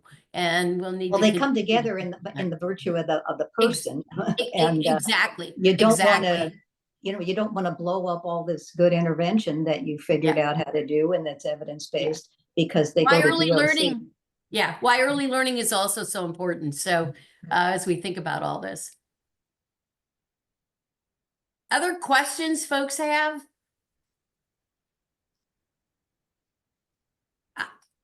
Well, I just want to, wow, thank you. And I think we probably have plenty of questions. And I know that Lisha's got the PowerPoint that has the data stuff on it, Matt, that you were talking about. And so members will be receiving, I think the one we received was PDF, but that will send something out perhaps after the meeting's over that's got the actual access to data. I see a thumbs up. So if there are no further questions, I am going to pass this off to my colleague and Pamela, I see a hand up.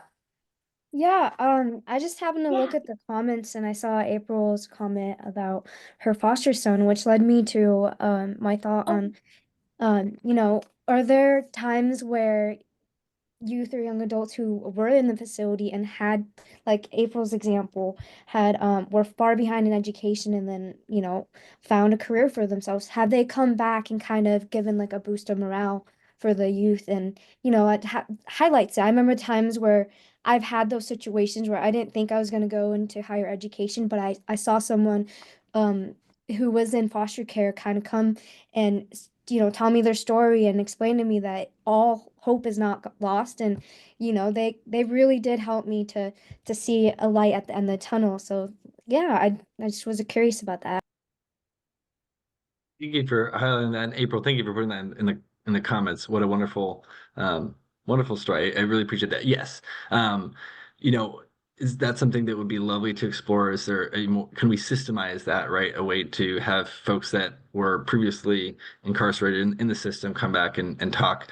We talk a lot about hope, and I know the teachers and the DCYF facility folks and the JR folks, I mean, that is the big thing, right? I talked about access to a caring adult, and that provides that hope. They can see themselves, being back in their community and making a difference, and having that life that everybody's looking for. So I love that. Thank you for sharing that.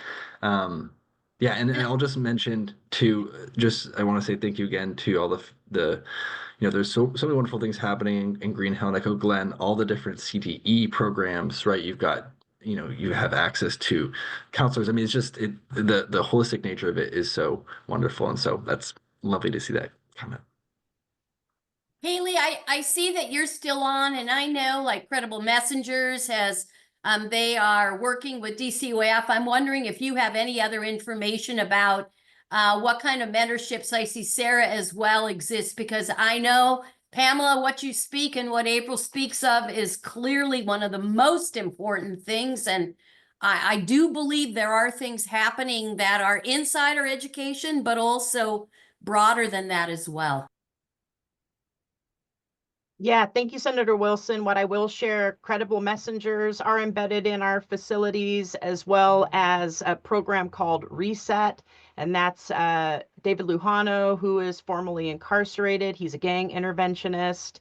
And we often have guest speakers. So really focusing, and that's what the young people said that they wanted to see. More people with lived experience.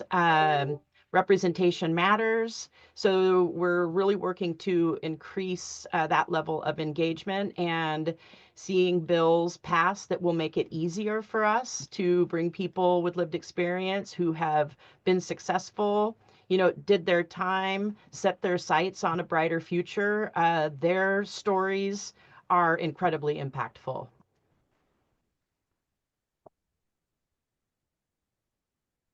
Thank you so much. I want to take this opportunity to say thank you to both Matt and Misha for spending the time with us this morning on this very important issue and really helping us to understand.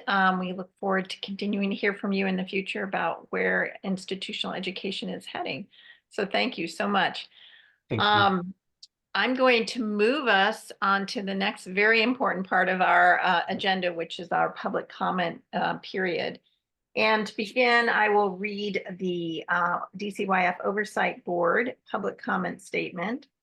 So the DCYF Oversight Board operates under state law, which outlines its authority and responsibilities. Specifically, the board is responsible for monitoring DCYF progress towards measures, ensuring DCYF's compliance with applicable laws and policies, overseeing DCYF's performance and policy, and offering advice and input to DCYF, the legislature, and the governor.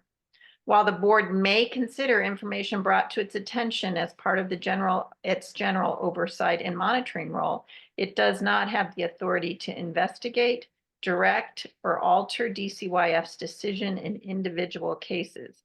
Additionally, during public comment periods, neither the board nor meeting presenters can respond to comments besides a simple acknowledgement.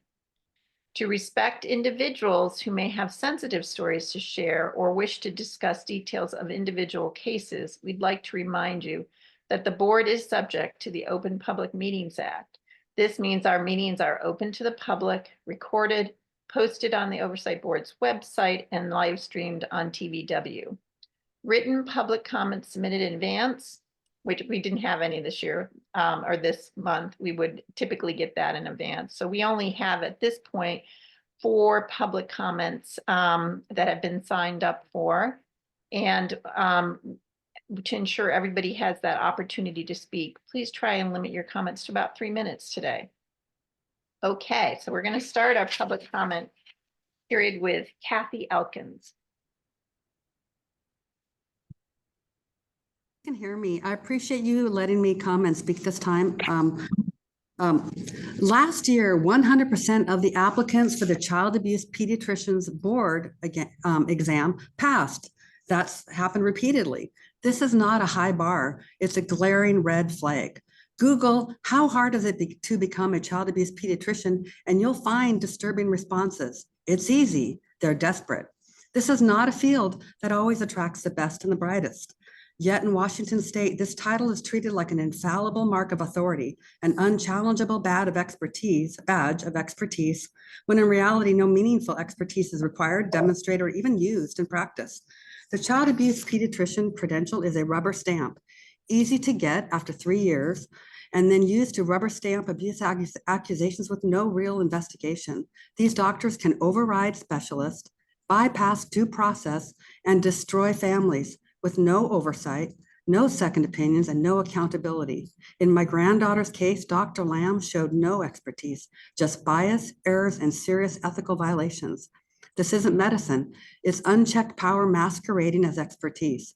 Dr. Lamb showed zero medical rigor. If you read the copy of the 200-page medical board complaint I submitted to you, which apparently is going to be coming to you later, the violations are not minor. They're systemic, ethical failures, and alarming displays of incompetency and perjury. No real expertise, only the appearance of it, used to try to destroy a young family's life. Dr. Lamb, a CAP at Maryridge Hospital, is no longer there, but she diagnosed child abuse in our family just 23 minutes after learning the diagnosed skull fracture that they had diagnosed in ER was not present.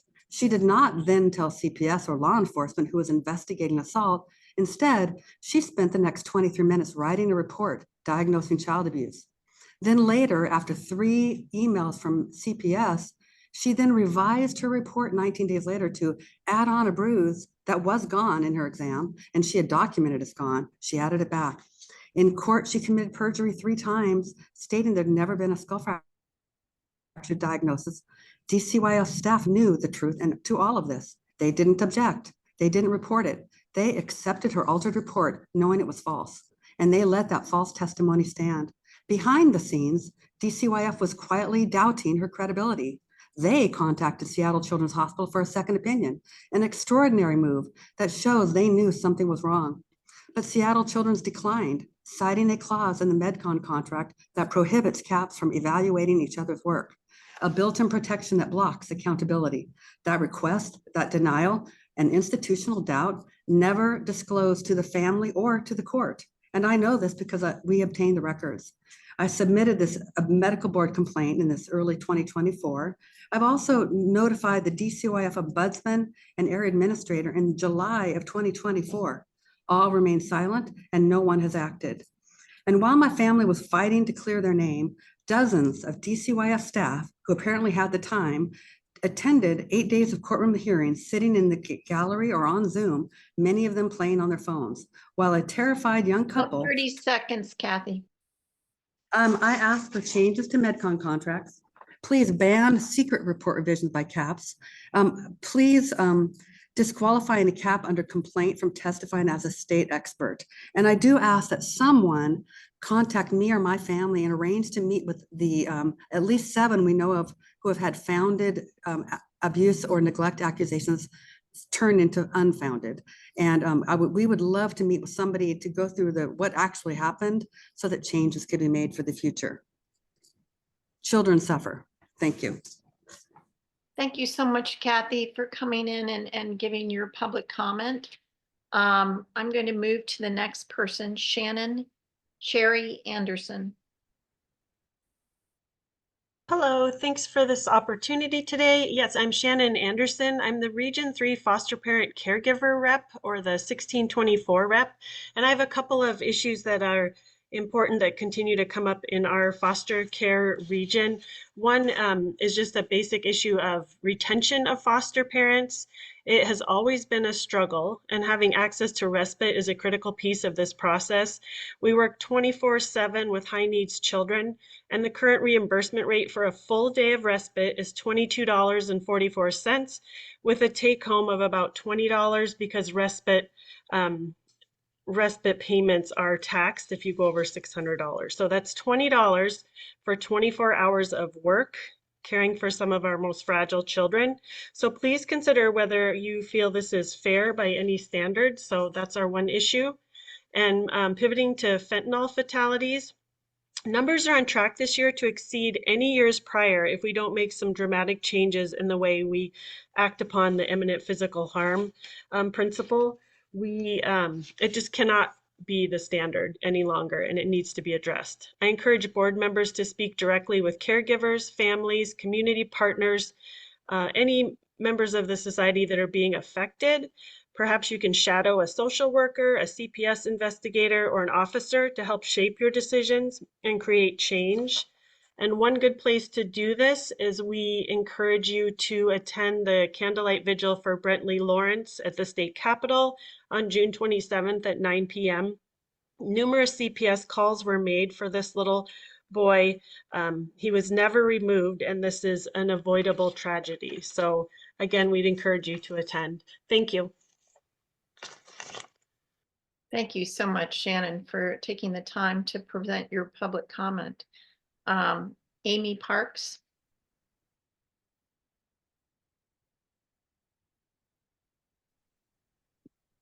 Hi. Thank you for letting me speak. Brentley Lawrence passed away in March of fentanyl toxicity. He slept in a bedroom with dog feces and lived in a home that resembles an episode of Hoarders. I would quickly like to point out that foster parents cannot have dish soap accessible to young children. Brentley will not be starting kindergarten this fall. I have a quote from a 5-year-old foster child in Washington on living with drug addicts. I was running and tried so hard to get away.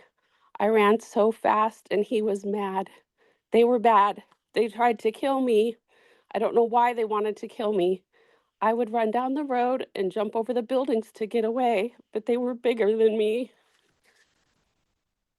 This child may have escaped her abuse, but the abusers crawl through her windows in the night and assault her in her dreams.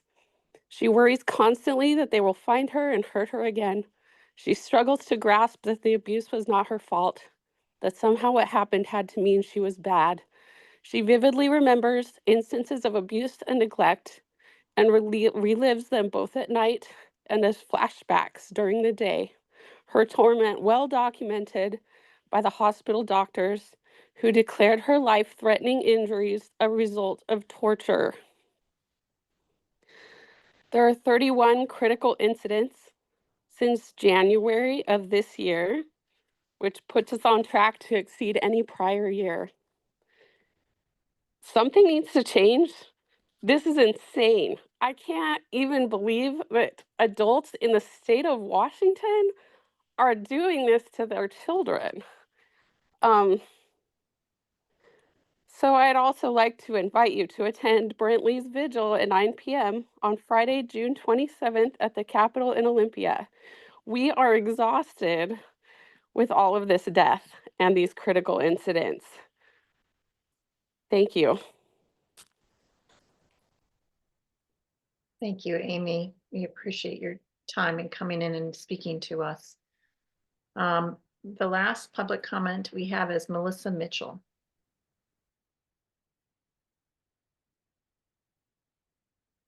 Hello, and thank you for allowing me to speak today.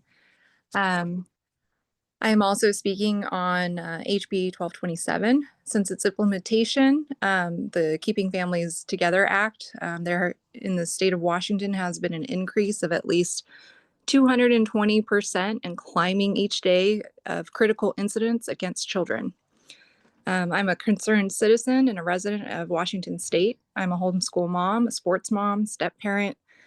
I'm also a volunteer CASA, and I work for a supervised visitation agency. So I've experienced firsthand, I've witnessed the tragedies that our children are forced upon them each day. And I'm asking for a call to action to reform HB 1227. Sorry, my toddler. Most recently reported, one of the stories that stood out for me was an incident in King County where there's a fatal crash involving a 12-year-old child. That mother was arrested after they found out that there were empty alcohol containers in the vehicle. The mother who crashed the vehicle with the 12-year-old child who passed away, she had a high alcohol blood content. It was a single car crash at 2 a.m. You know, you can put the pieces there together. This should not have happened. This child had their whole entire lives ahead of them. And these tragedies happen every day, including involving neglect, abuse. And these are the kids that are in our system. These children are our responsibility. And so again, this has to stop. And we ask that you bring attention to this and bring reform to HB 1227. Thank you. Thank you, Melissa, for your important comment. And I thank all of our public who presented today. We appreciate that you come and spend the time with us. Give us your thoughts on these challenging situations. Now we're actually at time for a break. So for everybody, we're going to take a break until 11:10. And then we'll be gathering back. And at that time, we're going to review a shared value statement and move on into our discussion about power dynamics, decision-making, and courageous conversations. So everybody, you're free till 11:10. Anything else, Lisha, before a break? No, that's perfect. Thanks, Okay. Dr. Levy. Great. Thank you.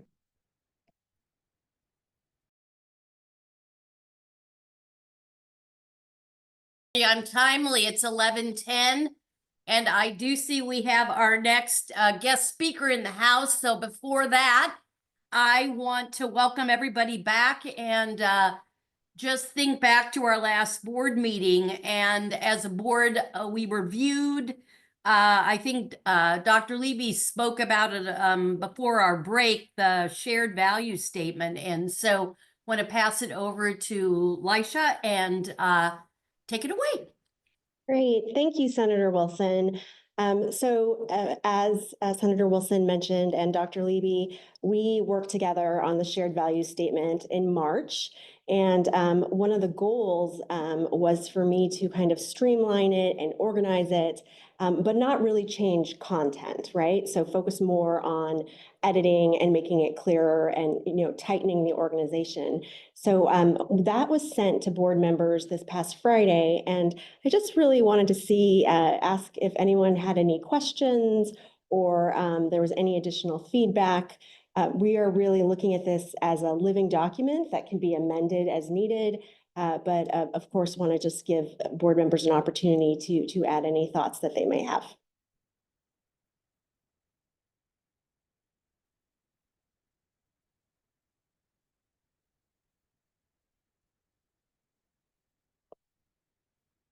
Not seeing any hands raised, but I'll just give it just a couple more seconds.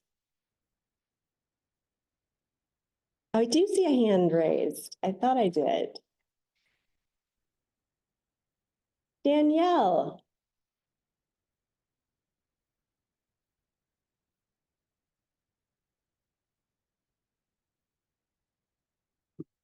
Okay.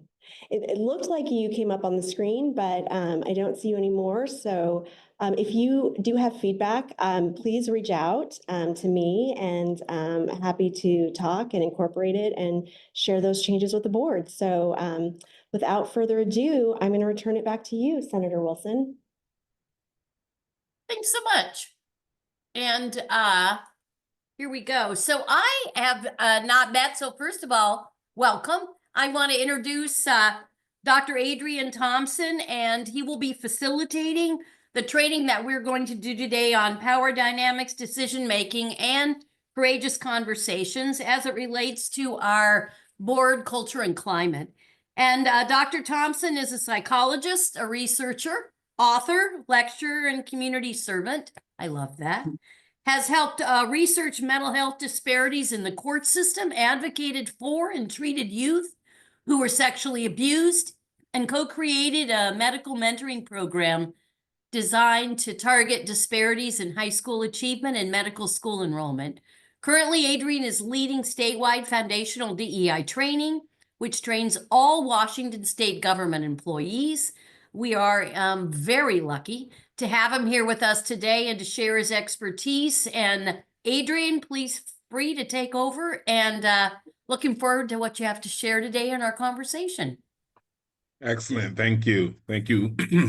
Well, good afternoon. Good morning. Not quite noon yet. Good morning, everyone. Let me start by just saying thank you for allowing me to have a couple of minutes of your time so that we can have these conversations. And I'm excited to be here. And I hope we have a more of a conversation. I have some slides. I'm going to walk through them. I know, kind of it's virtual. If I was in the room, we do a little bit more work, but I would love to have some feedback, love to have just some conversation with you. So as we go through this, feel free to raise your hand, just unmute and ask a question if there's that. And then I have some spaces that we can ask some questions or have some conversation about some of these ideas. So really just excited to be here, and we'll start up now. So let me share my screen.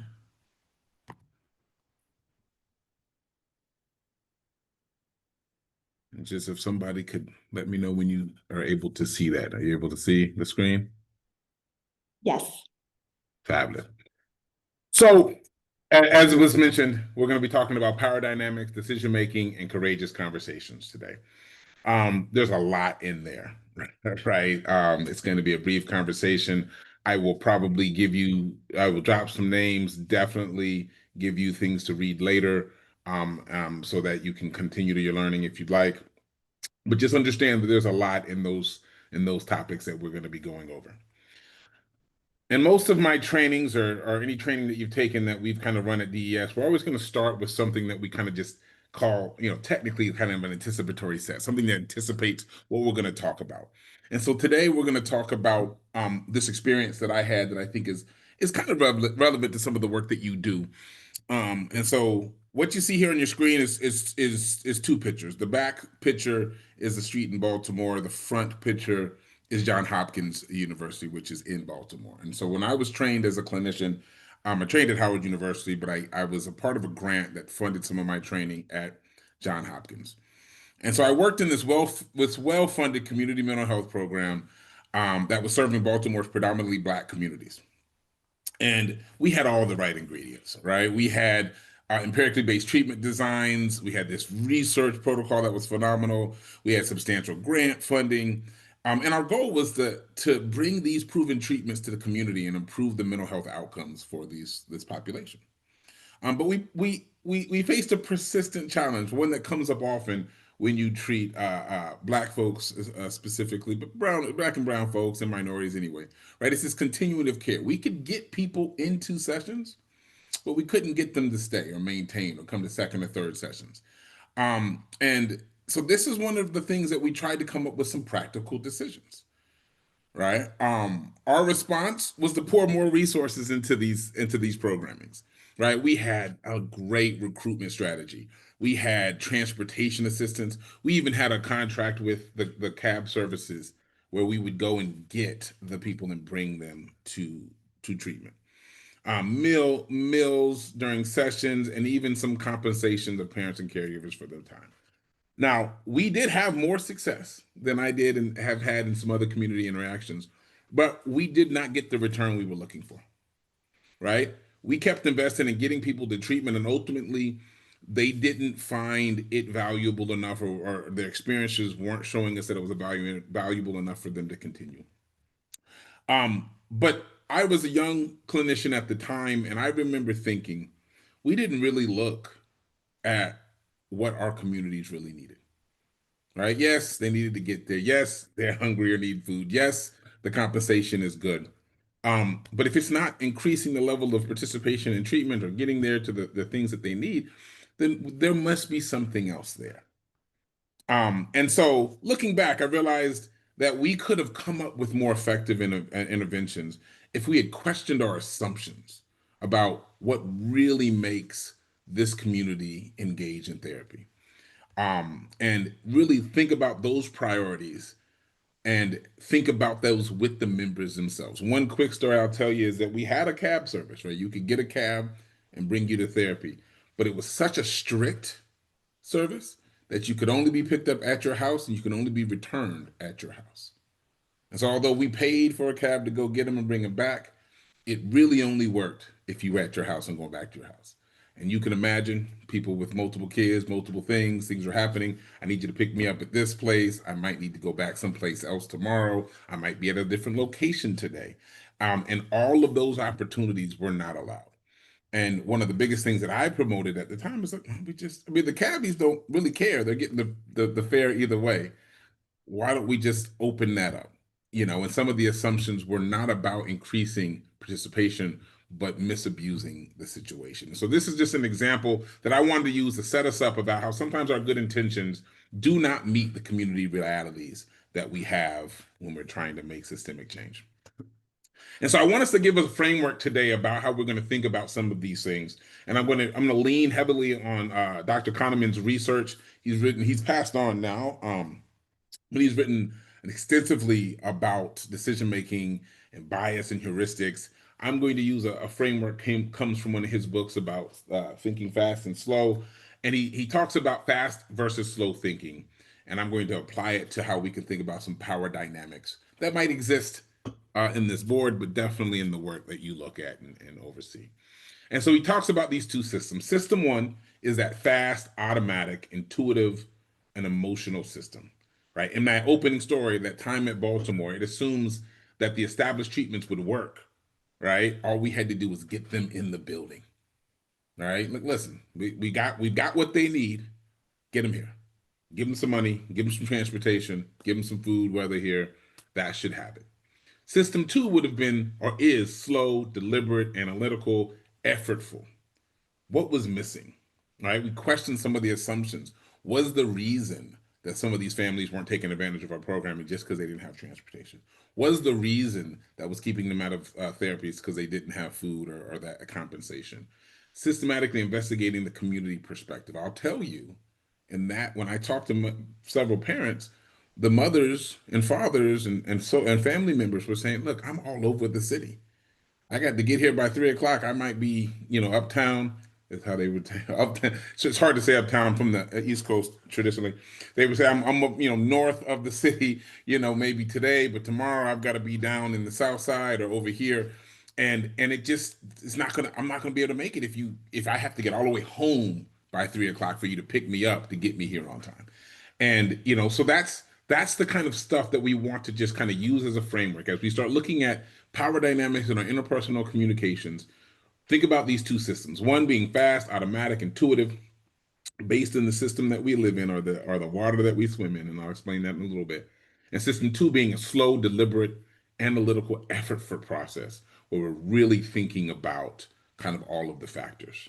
So today on our journey, we're going to examine how these thinking patterns affect whose knowledge we value, whose voices we hear, and how power is distributed.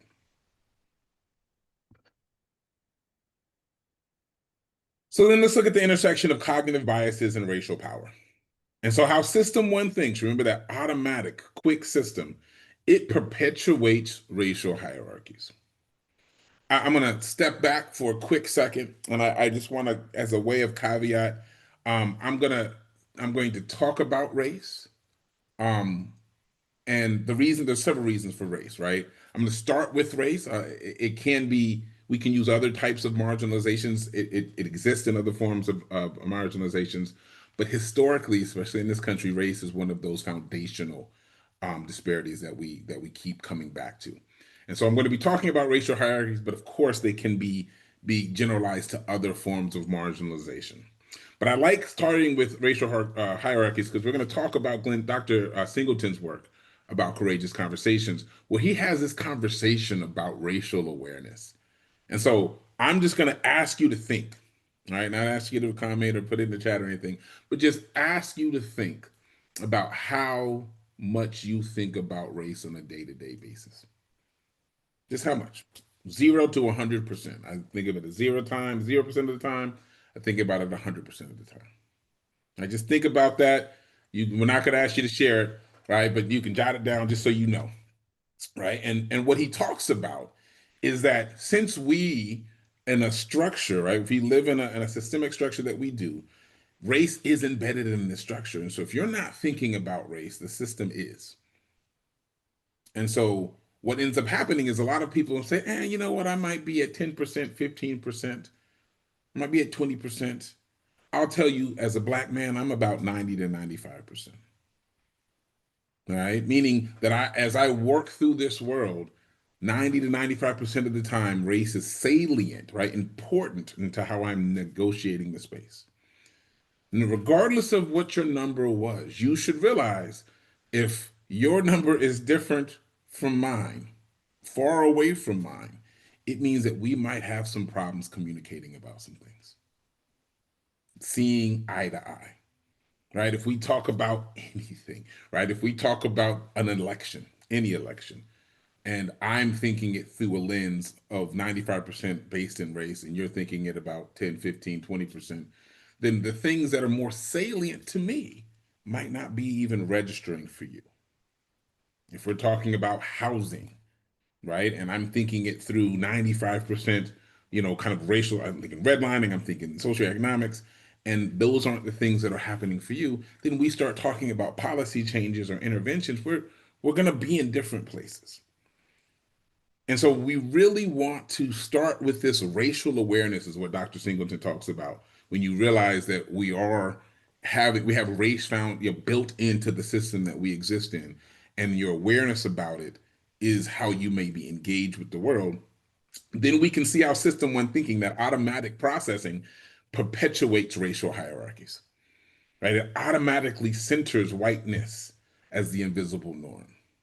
Right? Think about how you look at statistics. Think about how we present data. Think of how we talk about educational outcomes. The standard or the norm, typically, even though it's unspoken, it's not saying here's the white norm. The norm is usually manifested in what we would call or think about as whiteness. So Dr. Singleton calls this a silence about race. When we go through our first system, that automatic processing, it's just don't bring it up. Don't bring it up. It's just educational outcomes. It's just academic outcomes. It's just health outcomes. And then what we see that generate kind of a race neutral policy of things we talk about. And that often is where our disparate impacts come from. When you get to this race neutral space, the problem with that is that then when we see disparities, we tend to do what? We tend to blame it on individual behaviors. We say, oh, no, it's not a systemic piece around education. It's not a systemic piece around housing. It's not a systemic piece around X, Y, and Z. It's because one or two actors or these individual behaviors of this group of people, are making the outcomes look that way. I want to just kind of introduce, if it's new, or reiterate Dr. Rose's concept of meta-racism, where she talks largely about this idea of a colorblind narrative, right? We've heard this, we see this, but what a colorblind narrative does is it masks the persistent inequalities that exist. And Dr. Rose's work highlights on these three major myths that you see here. Equal opportunity exists for all. Individual success stories prove the system works. So I am a Black man. I do see race salient to my identity. I also am highly successful. I have a PhD, right? X, Y, and Z. And so my story cannot be proof that there's no systemic inequality, right? It's just my story. Cultural deficiencies explain racial disparities, right? And so this is when we start with these ideas, when we're not talking about race, when we're talking about race neutral policies, or we're going all the way to the spot of being colorblind, we, in that fast system, adopt these ways of thinking. We act in those ways. We make policies and decisions based in those ways. And so if you are willing, I'm going to ask a question. You can unmute, put it in the chat or what have you, or we can just go on. But what are some seemingly race neutral policies that you have seen that might create racial disparities in some of the work that you oversee in this position or your other positions in the world?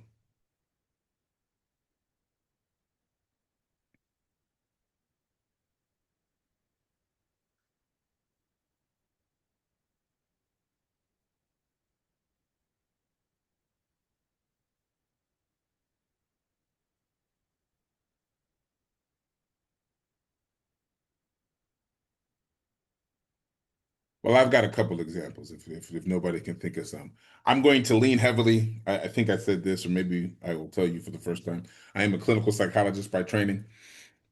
Before my wife moved me to the state of Washington, I was doing a treatment for kids who were physically and sexually abused. Worked a lot with Child Protective Services in Washington and in Baltimore. I actually worked in what they call the Child Advocacy Center in DC. I think they have that model out here as well. And so I was really into kind of what I might see as some of the communities you all kind of engage with as well. And so an example that I will give, a couple of them from my time doing this work, of maybe a race neutral policy, right? Think about mandatory reporting structures, right? If you say, okay, listen, I'm looking at families, I'm looking at kids, and we have this mandatory reporting, right? The policy is universal, right? You see it, you say something, you report, you report, you report. Anything that's suspected abuse or neglect. Where's the disparity though? The disparity might be communities of color experience higher rates of reporting, partially due to increased surveillance on them, right? We should understand that, and I can think to a family whose mom was struggling in a multiple ways, but she already had issues at the school. She already had issues with the administrators, and so they were always constantly checking her children. And so this advanced or this increased surveillance puts her in the spotlight more often. And although she struggled, and although we had to intervene, right, what the research shows is that there's that over surveillance, or that kind of focus in on Black and brown bodies, right, creates a feeling that it's happening more in certain communities when the rates are really similar, right? The rates of child abuse or suspected child abuse are really similar, as opposed to being totally disproportionate towards certain groups.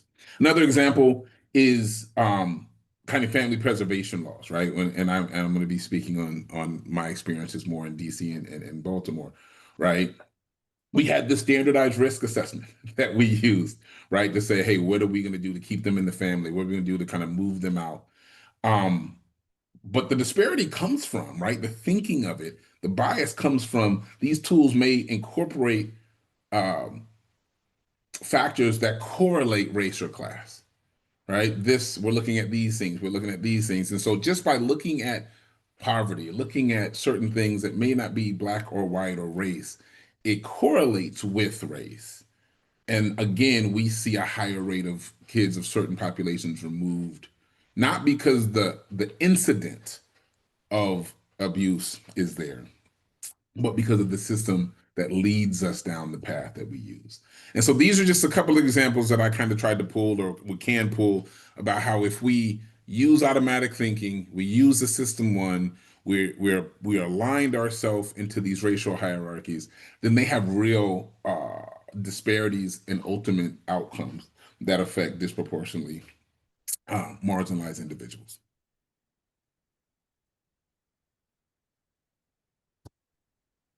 And so you get to this idea of racism without racists, and I say this here, and I always want to make this point, because the idea when we talk about systemic inequality is that we don't actually need an individual actor to perpetuate it, right? Sometimes we think, oh, you know, I'm from the South originally, right? I think we can all envision a racist actor, right? Somebody who's just, you know, kind of externalizing racism.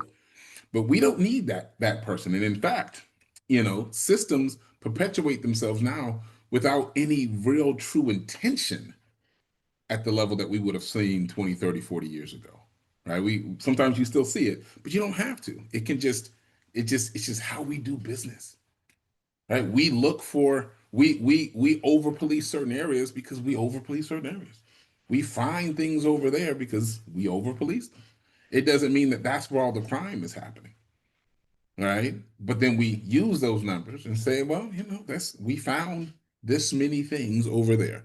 And so we have these systemic issues that are coming from the system one thinking, and we see it in our interpersonal interactions, right? So what does system one thinking look like in institutional context, right? It produces racially disparate outcomes despite good intentions.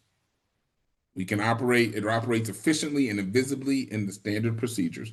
And when I say efficiently and invisibly, this is how oftentimes you'll say the status quo, right? Washington State is leading the nation in a lot of these opportunities to say, hey, let's change these things that create inequities. What we're pushing up against is the status quo. And so to do that, we have to realize that it is by function that systems run the way they run. The criminal justice system acts like this by function. The housing acts as a function. And so we want to disrupt this efficient and invisible process by moving from system one and going to system two, which we'll talk about shortly, right? It generates those explanations that locate the problems within the marginalized communities. It's so important that understanding that if we don't understand the water we swim in is gearing us to overly focus on race, then we believe it doesn't exist. And then we see, when we do see race, we'll say, well, that proves what I am seeing. All right, since I am race neutral, since I don't see race or color, then I say, well, who commits these crimes that are coming in front of me? Who are committing, where are these suspected abuse accounts or cases or whatever?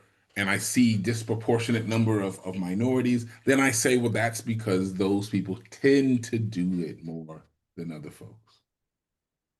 Right, the greatest example that I use, and the data is quite old from my perspective, is stop and frisk in New York City. Right, they would stop and frisk young Black boys almost as just a normal thing of day of life. Like you'd walk the streets and that would just occur. And you did not, you would find things, people, right? They would find things at times, but not proportionate to the amount of people they were stopping.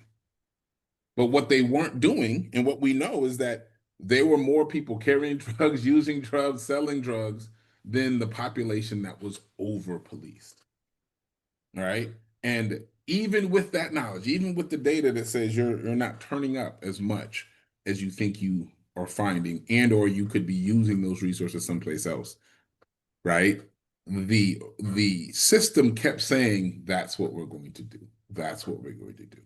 And you should recognize that even in nefarious spaces, right? Like if you were actually going to do negative things, sell drugs or do something negative, folks know not to give it to young Black boys in New York City, because the chances of them being stopped are so great that it's not even a useful kind of a process. And so I worked with young Black boys in this area, and it was just a social inconvenience. Like it was just how they processed their day, right? They say, you know what, I'm gonna go up the street and these things are going to happen, right? Things that would outrage me from a perspective of a leader or of a mentor would just be normal functioning for them. And even when we're in areas of DC or New York where the cops are diverse as well, right? DC, Prince George's County has one of the largest African-American police forces. And their numbers are still disproportionately skewed toward kind of racial profiling, racial outcomes as well. So it's not just the makeup of the police, but the system that allows us to operate in that. And so knowledge hierarchies and fast thinking. This is important as a board, right? When you start thinking about the things that you see, the things you're asked to make decisions on, or just how you come to work daily, right? This fast thinking allows us to build these knowledge hierarchies as well. And so how do we start thinking about it when we start bringing everybody's voice in, or want to bring everybody's voice in? We say at the top of this hierarchy, you have professional expertise. That's granted immediate credibility. So I come in here, right? I have a PhD, I have some letters behind my name, and even though I might say stuff that makes no sense, right, to folks, they might say, well, we have to at least hear it. We have to at least have this conversation.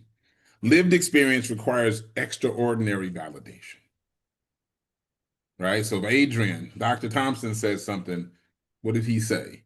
If somebody else with lived experience comes in and says the same thing or says something different because they have lived experience, we might, is there a paper on that? Or can you direct me toward a finding or a study?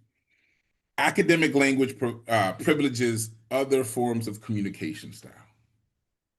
I was having this conversation with my daughter, who is 10, and I speak a certain way. You have to just pray for her, because she's got a psychologist for a father, but I speak a certain way because I was trained to speak that way. And so when she says things to me, I'm like, I don't know, or I use these words. And she's like, Dad, sometimes I just want the answer. I don't want the lesson. Right. And so academic language privileges other forms of communication. Sometimes my daughter just says, Dad, just tell me yes or no. Don't give me any science. It's exactly what she says.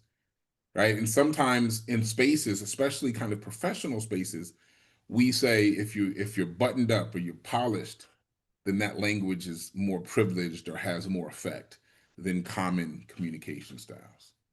Right? You can spend a lot of time where cultural communication styles are a lot different as well.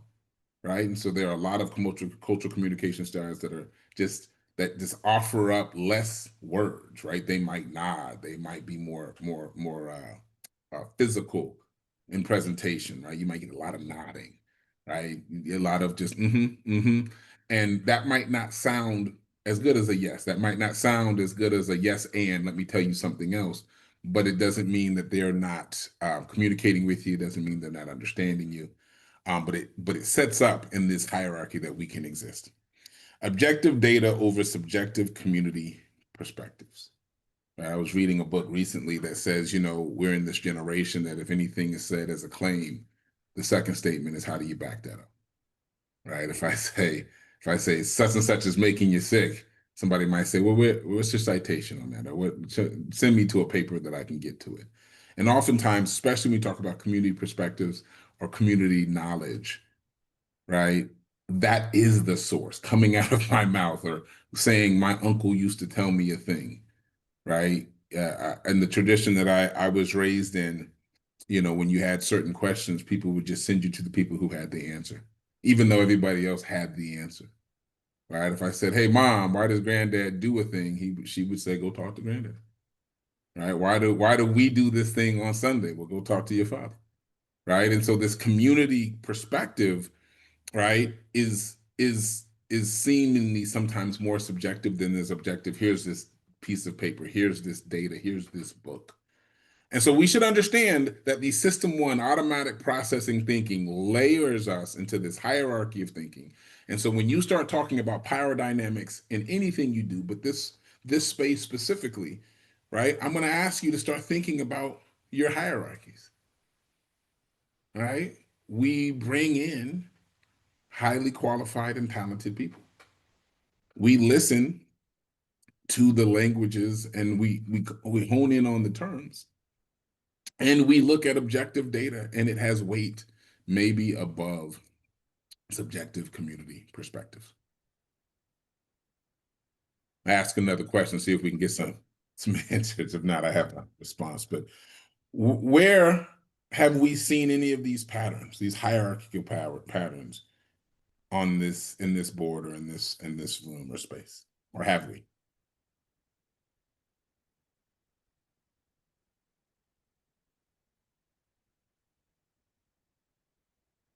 Pamela, is your hand up? Yeah, my hand is up. So I wouldn't say like I've seen a pattern in this space, but I have done co-design sessions with DCYF, and I've noticed like in our spaces, sometimes people are hesitant.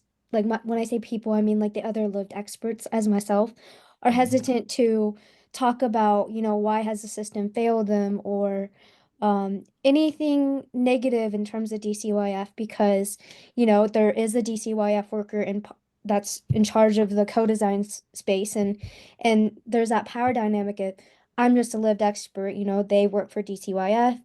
It's kind of intimidating. So that's where I've seen it.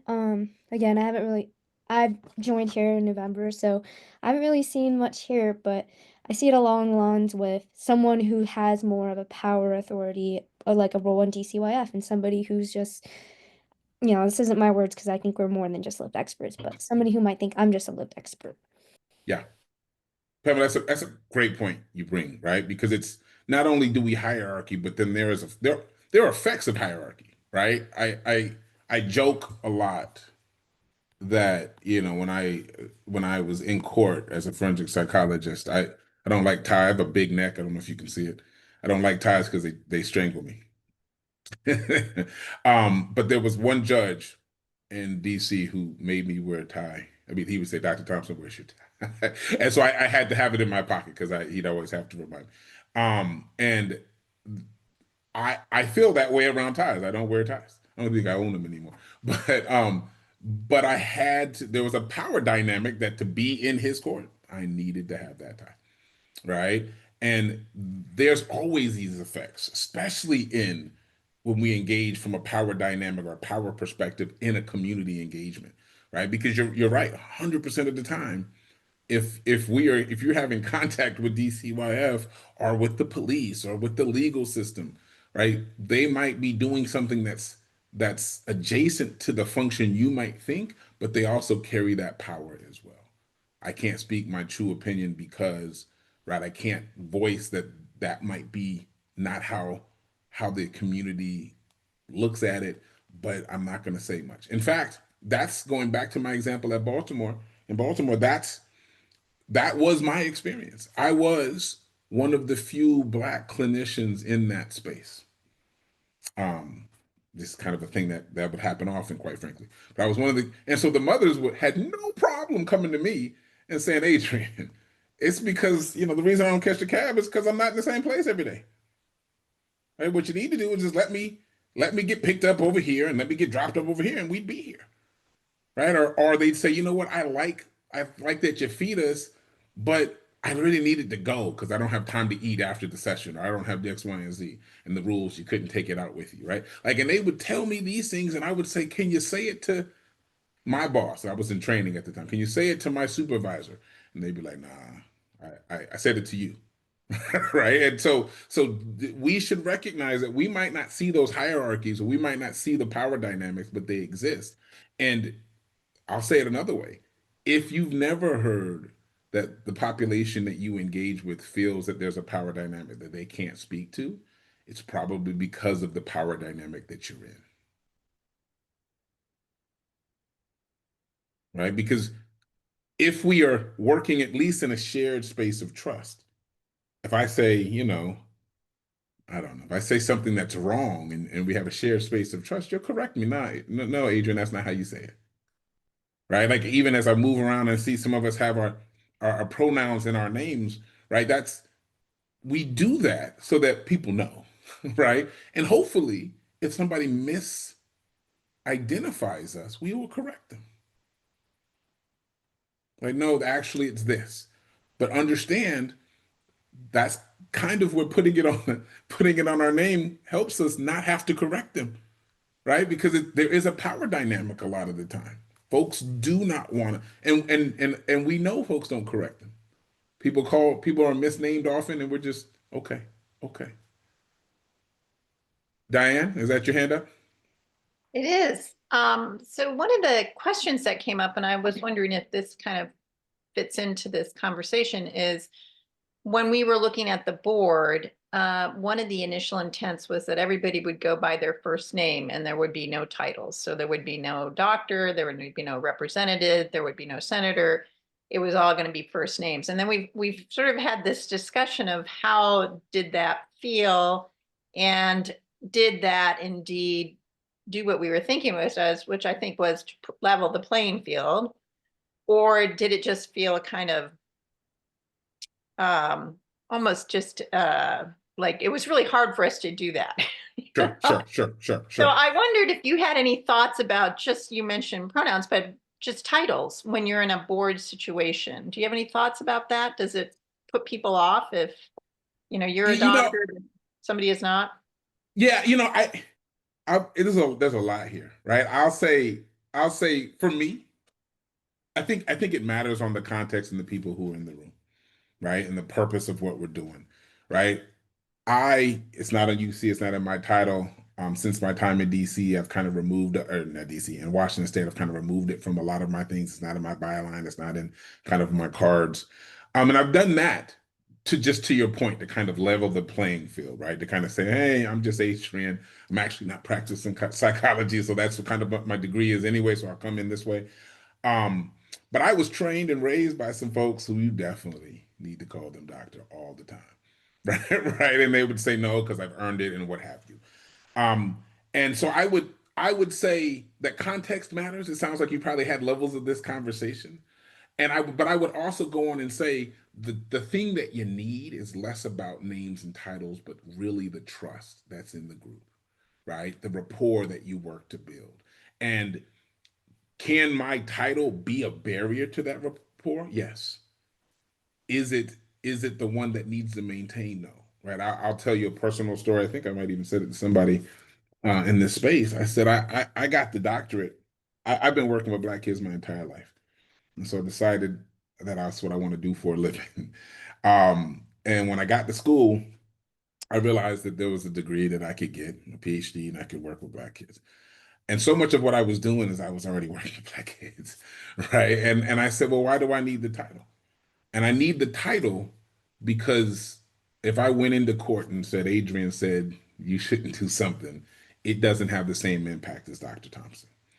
And so I think that when I go to the community, I don't make them call me Dr. Thompson. I don't even think, I don't think half the kids I work with know I have that people call me doctor. We'll be in a room and somebody say, hey, Dr. Thompson. They're like, who are they talking to? And they're like, well, that's me, right? But it's because of the trust that we build. And so I think you have your, kind of agreements that you've worked on. I think it's in the conversation. You should look at what things, and you can say it, you can call attention. Although we recognize there's power in names, we're going to maintain our structure of naming, but we're going to work through our relationship this way. Just taking the names doesn't build the relationship, and keeping them doesn't keep the relationship from happening as well. And so I think that you really want to think about the intention and the rapport and the trust that you need to build. And if we get us there, it's less about, and it's not performative. I have a title, so it's not performative, but it's less about just changing the performative of calling somebody doctor or calling somebody some other title versus not.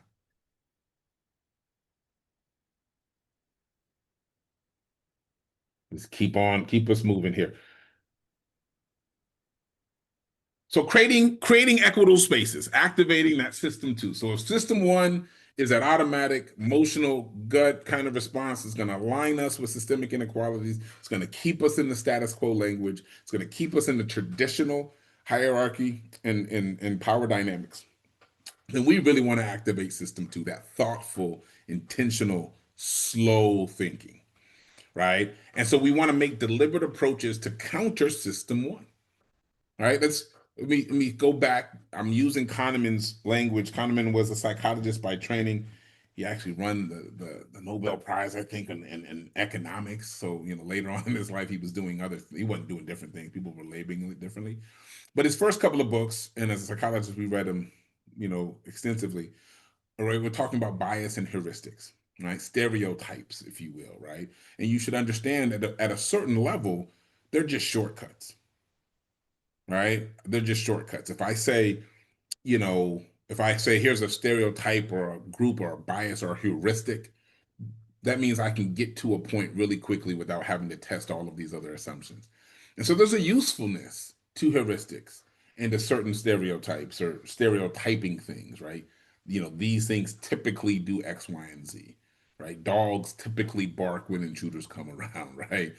There are more exceptions. There are less exceptions than that to that rule. But that means that we can if we're not careful, then we start generalizing everything. And I have this one experience, all of these experiences are like that. And so taking deliberate approaches to counter those system 1 biases, we want to structure deliberation, right? So we want to have protocols or processes, or start your boards with minutes. You have minutes, you review your minutes for, hey, you can have just another statement that says, hey, we're going to take a deliberate approach to thinking about the things we're going to discuss today, right? This way we slow down some of our automatic reactions. An example would be required analysis of racial impact before program decisions. Like you might say, hey, we're going to make a decision. Let's take it out of maybe the body of work that we do. Right? We're gonna make a decision on voting rights. Right? So we might say, before we do that, before we move on to our topics, let's take some deliberate time to think about some of the racial or cultural or social impacts that's around voting. And if you go around the room and says, well, we know that historically, women weren't allowed to vote till then. Are, they had poll taxes in certain spaces. Or, currently people who don't get voting days off have to typically work. Or we know that, in certain states you start doing all of these things and you start looking at the systems. And so now you're less prone to then when we start talking about whatever issue around voting to jump into an automatic. Even if I've said it, I said, okay, I just mentioned those things I said. If we were to then have a conversation around voting rights, somebody might even say, well, it's just like you said, Adrian, remember you said about poll taxes, such and such and such. We are now demonstrating system 2 thinking. But if I didn't do that, if I said, hey, we're going to make a decision on voting, vote how you want, right? Then everybody's not on the same page. We haven't deliberately slowed our processes down. I will tell you, our deliberate processes might be different, right? Go back to that racial awareness. I'm always going to think about racial disparities in voting. Every time somebody asks me a voting question, it's going to be at the top of my frame. It might not sit at the top of yours. So if we don't deliberately discuss frames, what do you think about voting? What do you think about voting? Then we have also not organized how we might approach this question. So then we make decisions on it. We actually don't have all of the information we might need. Perspective taking is another thing that you're going to just see always through this, right? And anytime you want to try to slow that system 1, that automatic, that hierarchy down, you want to try to stop and say, well, what would other people feel that way, right? Any conversation about DEI is a great space to perspective take, right? I've told you I might lead I think about race is salient to my life around 95% of the time. And so anything that I start talking about, especially in the DEI space, is going to have a race center. But I have to perspective today and say, well, how is it for other folks who aren't me? Right? I might have seen it 3 times on my way to work. You might not have seen it at all. And so I have to be able to perspectives take, but also if you're in positions of power, you need to do the same thing. Right? And so you see it here as an example of structured consultations with affected communities. Right? In Baltimore, we did all of these things because we said they need transportation, they need some food, they might need some money to get them into therapy. But we didn't have those in-depth conversations about how they needed transportation. What's the best way to feed them? What's the best use of the money that they would have, right? Pre-commitment strategies. That's the same thing you're already doing. These practices you already have where you kind of say, well, what are our criteria? What are our standards? But making sure you're doing it, establishing those equity criteria before you move into something, right? It allows you to anchor yourself in the thinking of more equitable thinking before you move on. I'll give you a little bit of psychology, right? We all know what groupthink is, right? I think we've heard groupthink. We all kind of organize ourselves to an idea. I don't know who you all think's the most powerful person in this room is, right? And it might not all be the same one. But if that person were to speak first, right, they would anchor the conversation. Say I'm the most powerful person in the room, right? Let's say that's me. And I say, look, it's time to eat lunch. Let's ask where everybody wants to go to lunch, but I'm going to tell you, I could really go for some pizza. What I've just done, based in my power and my anchoring, giving you the idea of pizza, the conversations are going to be proximal to pizza, right? There might be people say, yeah, I can go for pizza, right?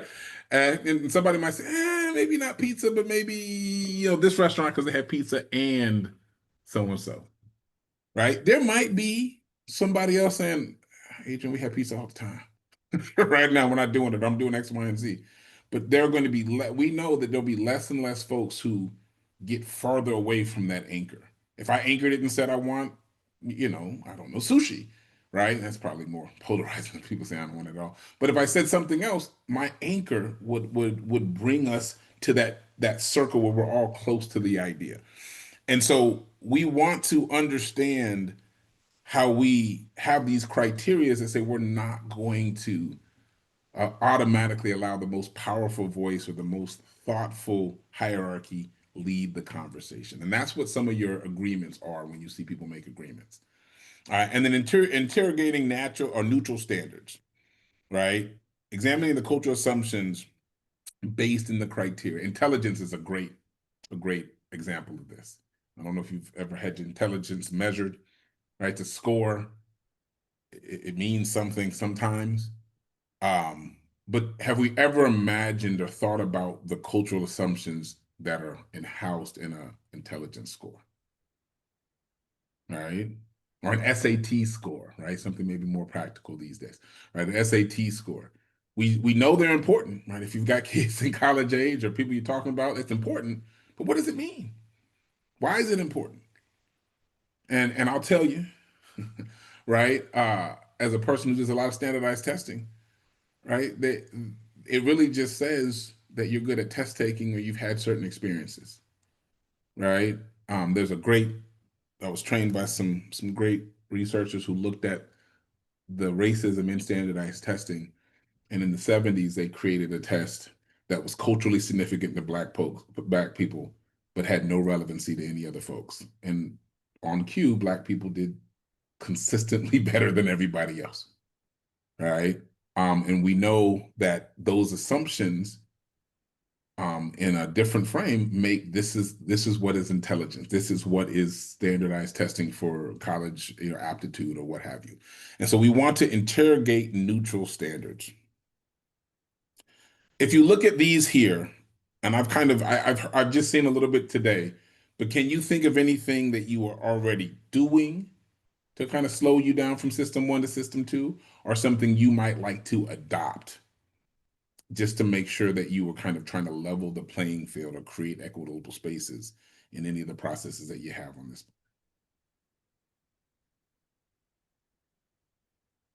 Senator Wilson.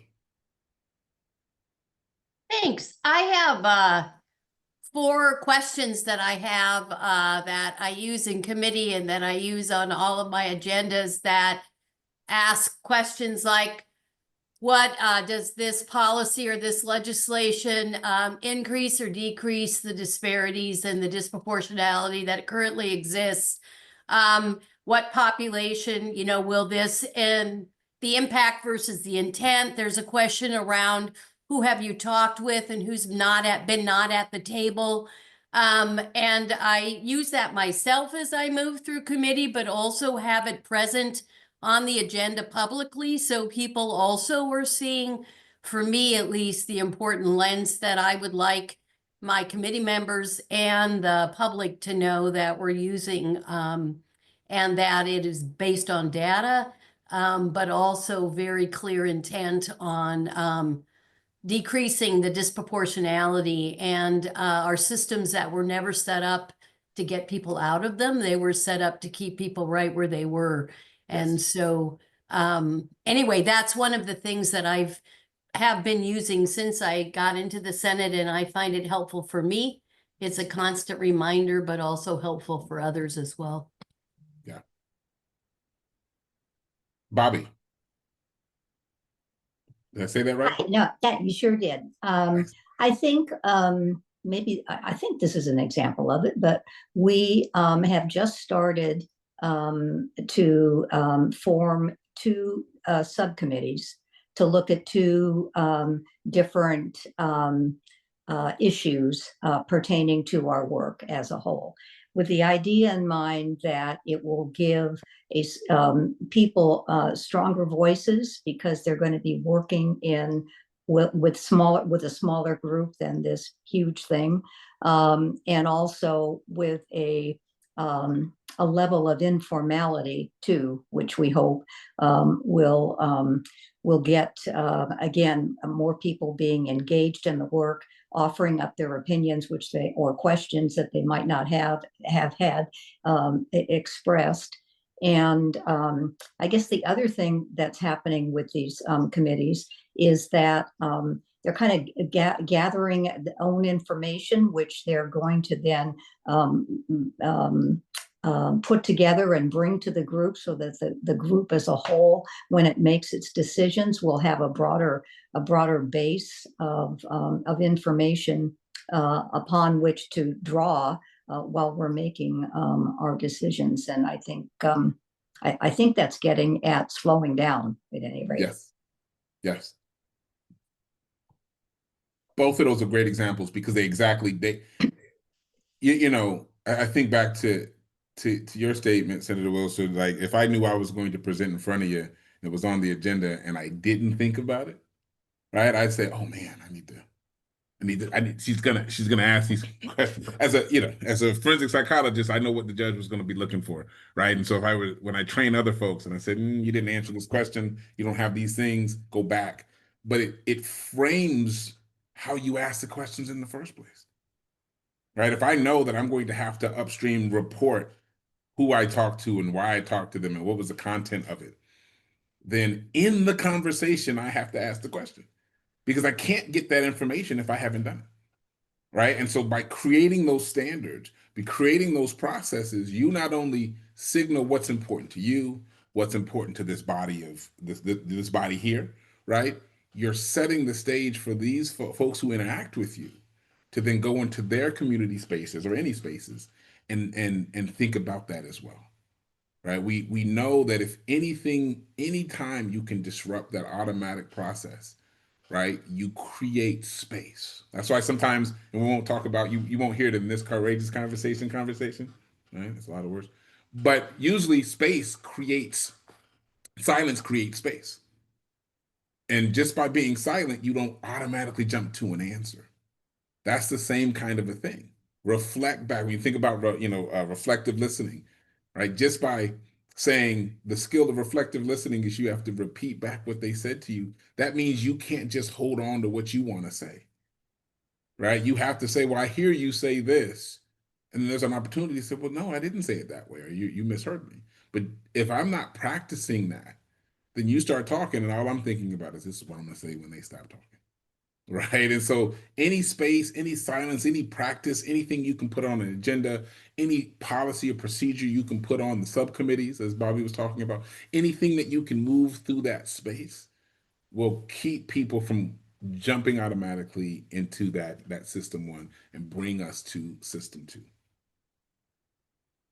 And I think that if you made that a practice, that other conversation we had where people who are not in power and might be intimidated by systems of power might get to see that their voices are being asked and heard.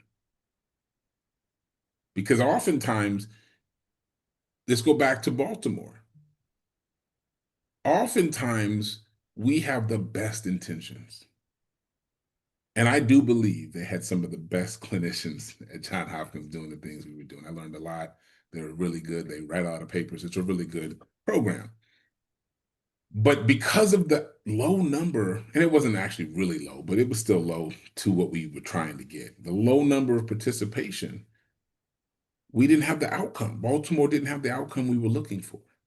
And if we're not careful, the report we write to the grant funding, right? The report we write out to the federal funding, the report we write out in the literature says that, there has to be some social issue that these folks didn't want to come and get services. Has to be some population issue. Because I have all the great stuff here and they chose not to come.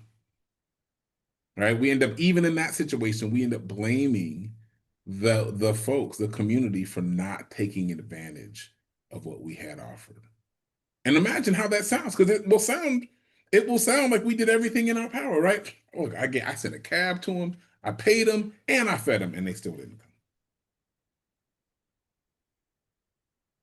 But it's important to say that even those are great ideas, and they might be the right intervention. If we didn't apply them in the right way, if we didn't apply them in a way that they could see them or value them, then they weren't the right ones for the time. And so we need to just really continue to think back into these systems and try to get into system twos. Sounds like, I know, based on what I've seen today and what you've said, that you have that kind of practice. And I just, hopefully we just give you a little bit more language why you should continue doing it, and maybe look at opportunities to stretch that space to create equitable spaces. And so A couple more slides here, and we're almost done. I wanted to give you a framework about courageous conversations. So we've talked about system 1, system 2 thinking. We've talked about your agreements. We talked about how you can be deliberate to pull you out of system 1 to move you into system 2. But then there's just this conversation when we talk about race and marginalization or oppression or systemic oppression that is just difficult, right? And so that's the first thing we need to go back to, that idea about how often you think about race.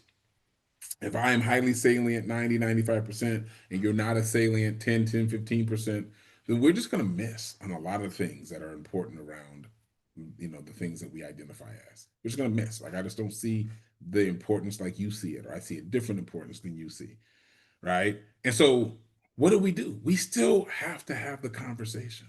We should have the conversation, right? In other contexts, maybe some of you have been in those contexts with me. In other contexts, I typically shy away from the naming it a courageous conversation, because sometimes we give credit for having the conversation that's courageous and not doing the things that would impact the conversation, the outcome that made it courageous. So I might say to my coworkers, man, I have to have a courageous conversation with my boss. And then since I broached the topic, then I've had the conversation. But the reality, the courageous conversation is to slow down my processing, understand what it is that I need to do, why I need to be courageous, and live in that so that we can reach some kind of a solution, right? And so what we're going to be talking about for the next couple of slides are really how to get into this framework of courageous conversations. And so I think it applies nicely to that system 2 thinking that Kahneman talks about. It creates a structure to disrupt automatic racial or social patterns, or just the system of our normal processing. It provides you with some pretty tangible tools real quick to engage in that deliberate, slow down racial analysis or social analysis or gender analysis. It established protocols for sustainable dialogue across the difference. So me and you are different. Adrian, I don't see it like you see it. I see it this way, but it's going to help us bridge that, to have the dialogue that we still need to have. And then it counteracts, specifically around race, the silence, but any silence, any power dynamic silence that we have. We might not speak to it.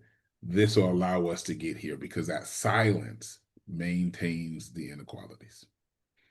And so real quick, if you haven't seen it, this particular framework, I know there's a lot of frameworks running around courageous conversations, but this one he has what he calls this conversation compass.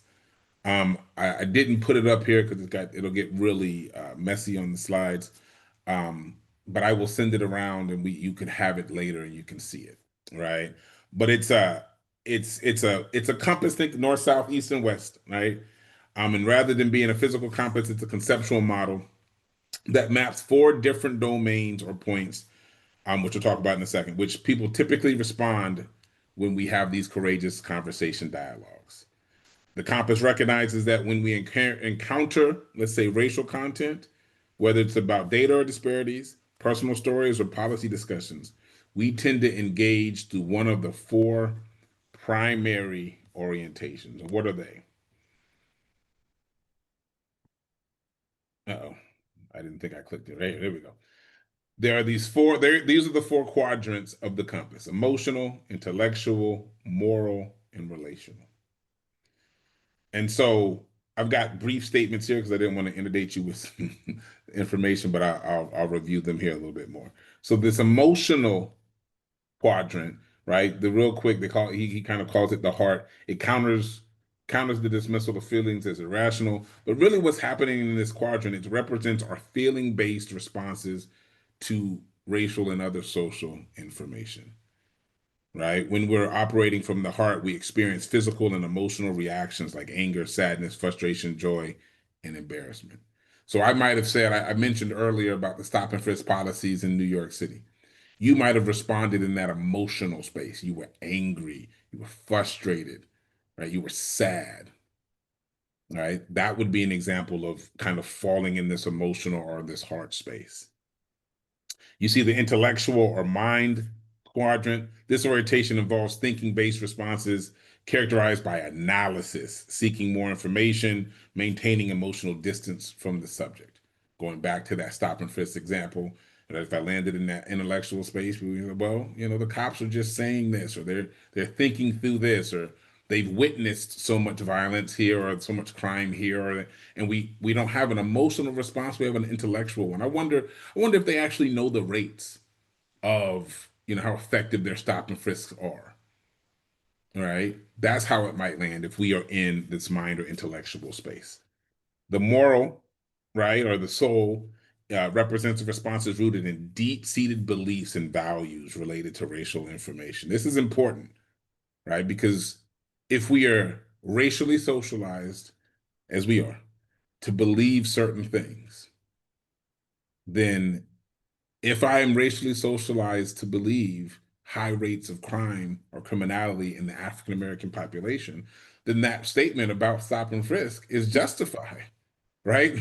No, they did drugs, they do this, they sell. Like, I have this socialization that tells me that this is right, this is okay, right? And so it's not necessarily judging if it's moral or right, but understanding where it comes from. If I have this deep-seated belief, I believe my moral compass says that is where it needs to be, then that's where I land. This is very important, right? Because the person who believes from a moral stance that the cops are doing something right in the stop and frisk specifically, right? They're going to disagree with somebody who is emotionally angry with the high rates of stop and frisk. Right? There's going to be, and it might not get down to that level of specificity I just outlined. It might just be that you're wrong. I disagree with you. Or better yet, I'm not going to have this conversation with you. Then the last one, the relational, he's got hands and feet. This orientation focuses on the connection and the action, how we respond to racial information through behaviors, relationships, and practical steps. People operating from this area are concerned with building bridges, taking concrete actions, creating practical solutions, right? This is where we see a lot of our activism space, right?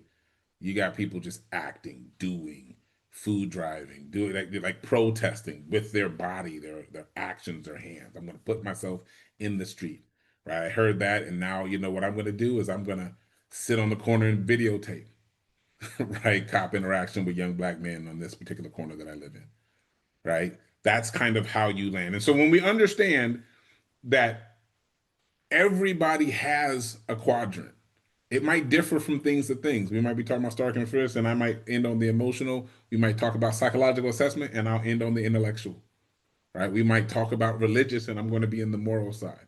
So the topics can change where I land, but it's important to know when we are talking about a particular topic where I'm at. And it's going to help us in communicating with one another to know where other folks are at. Like I said, let's go back to that different, I'm emotional, and I end up with somebody who's morally approving of the police behavior and stop and frisk, right? In some fashion, we need to speak about where we are. Before we really start talking about the legality or the impacts or the feelings about it, I'm coming in really emotionally hot on this one, right?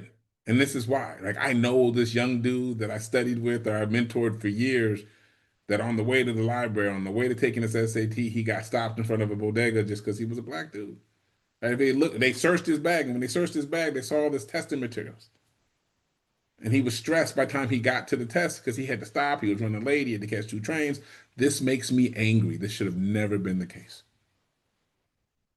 Right? And the other person says, well, I just was raised to think this, and I know this, or I've been a cop. And so we're not judging or invalidating any of those perspectives, but we give, that's where I'm at. And so now, if we apply the system to the deliberate thinking around where we are at and the difference amongst us, then we can start engaging in multiple domains. Where do you think we should focus around this decision? Where do we think we should focus around this concept? Maybe we should think intellectually about why this is a practice, and it's, there have been a lot of legislation to change this practice, so this is an old, outdated example. But maybe we should think about how we incentivize or train or hold people accountable when this is the behavior we look at for various reasons. We understand why they do it. We understand why we trained that way in the past. We understand now how it affects certain people, and we understand how it affects differently or different groups of people. Now we can have a slow system 2 process to develop strategies, to develop conversations, to even develop interventions that don't really pit us as us and them. Right? As soon as we do that us and them, as soon as I say I'm on the emotional side and you're on the moral side, we just acknowledged it and then we've moved on, or we'll do the thing that always hinders any moving forward. We agree to disagree. Right? We just agree to disagree. And when there's social impact that has more to do with things outside of our space, that's not a space that we can live in or land in or should land in. So this compass gives us a little bit of understanding of where we land. It helps us discuss it with one another. And so then what makes courageous conversations is really reporting where you are at. That's why it's courageous. I have to tell you, that thing you said primed me at my emotional level. I was angry. Right? That thing you said felt like an attack on my morals. Right? Vulnerability is in there, especially when there's that power dynamic. Right? Think back to that hierarchy. More educated, more data-based situations are higher than our lived experience. And so if I say, right, if I come in, let's stay with the stop and frisk example. If I come in and say, man, this disproportionately stop and frisking young Black boys, right? Somebody might say, well, what's the data on that really? You say it's just, what's the data, Adrian? Right? And we pull the data, whatever it may look like. And then somebody else says, well, I've been stopped and frisked. Right? Like, how do we make sense of that? How do we put that in its space? Right? There's a lived experience. There's an example that it's not data-based, right? It's not, I'm one of, right? But I have this experience. Let me tell you what it did. Right? And we have to be able to really process that real time. But if we don't pull out of that hierarchical thinking, we say, well, yeah, that's just anecdotal evidence. Right? But we should understand that research or questions asked are only as good as the people asking the questions, are only good as the people reporting the questions. And believe it or not, the research is based on the same level of information that your lived experience people can give you in real time. It just hasn't been cultivated and collaborated and counted in the same way. And so the courageous piece of this conversation is to acknowledge where you're at, is to discuss where you're at, and to deliberately, slowly work through what that difference in this group or any group, what that difference means for us as we work and apply this to whatever work we might be doing. And so you've heard, I'm sure you've seen these 4 agreements. There are probably some, I didn't actually see your agreements. I don't think, maybe I did. But these are kind of coming from Dr. Singleton's work, but you've seen them before, I'm sure, right? Creating conditions for deliberate thinking about race and other power dynamics. Stay engaged. If you stay engaged, right? No, hold on, let me hear what you said. Senator Wilson, you say, no, I'm gonna ask these questions. I hear what you said, but I'm gonna ask these questions. It counters that automatic disengagement from racial discomfort.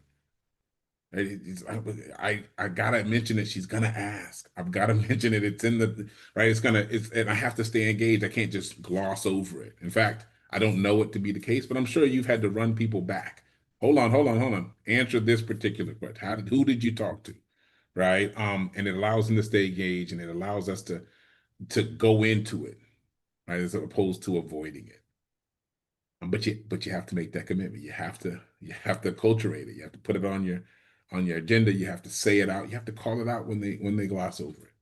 Speaking your truth, right? So now if we run that through the 2 systems we just talked about, addressing automatic deference to authority, right? It challenges hierarchy, right? If I speak my truth, I hear what you're saying. But I'm gonna tell you, I had this experience that this was the thing. I had to give you to speak my truth. It slows us down.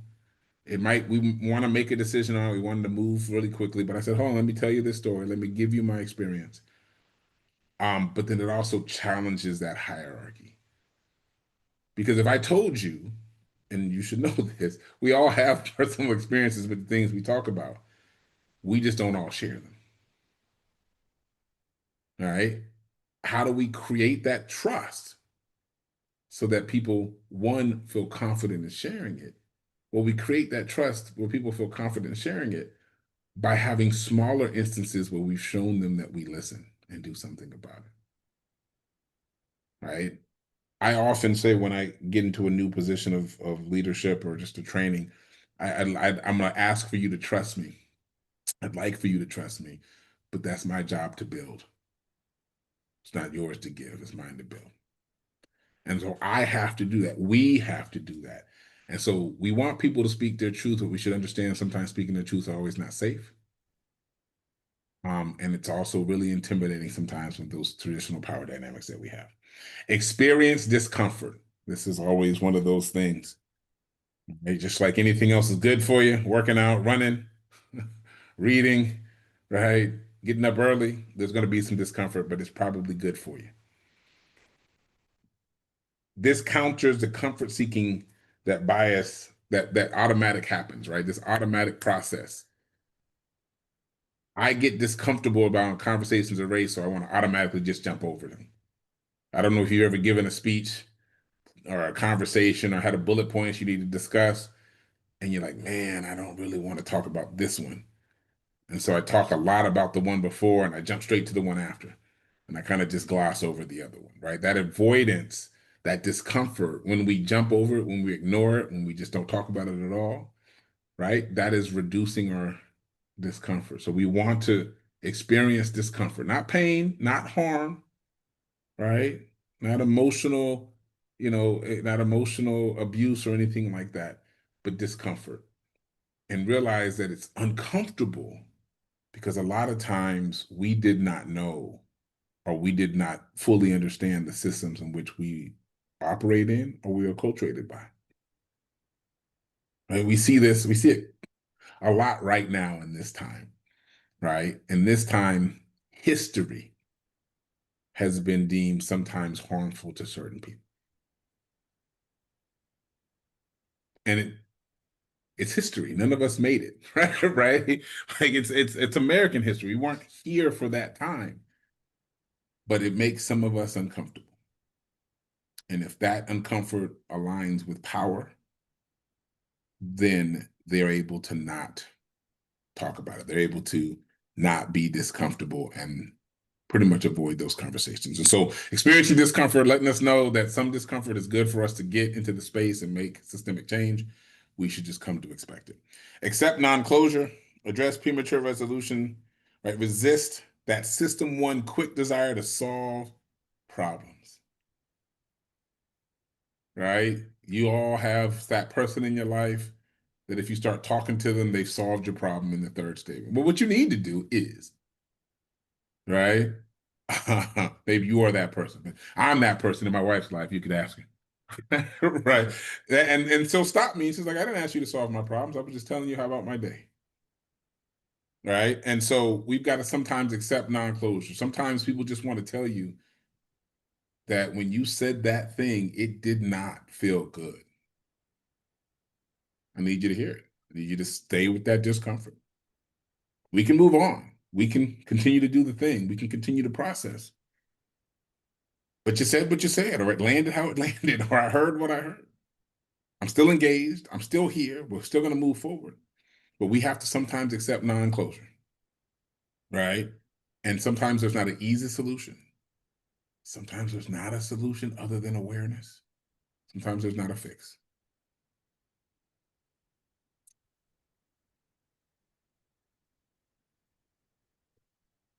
So we're going to kind of finish up here in this implementation place. We got implementation and then kind of what are some next steps that you all can take. From awareness to structural change. And so you all are meeting. Maybe this is not the purpose of this conversation, but I framed it here. And you could think about how you would commit here or any other space. So redesigning meeting processes or interactions with communities to counter system one biases. Right, and you can take some notes or think about them or say, hey, I might commit to some of these. So create structured protocol for racial impact analysis. Which means it sounds just like those questions Senator Wilson was talking about, right? Who would you talk to? What's not happening? What are the outcomes, intention versus impact, right? Just have really good questions around the things that we're going to talk about. Systematically gather input from those that are typically excluded from decisions. Who's not here, right? Who didn't you talk to? I'm gonna need you to go back and get that information. Explicitly examine cultural assumptions. What is the assumption? I talked about intelligence testing, right? If I have a score of this on my intelligence test, what do you assume?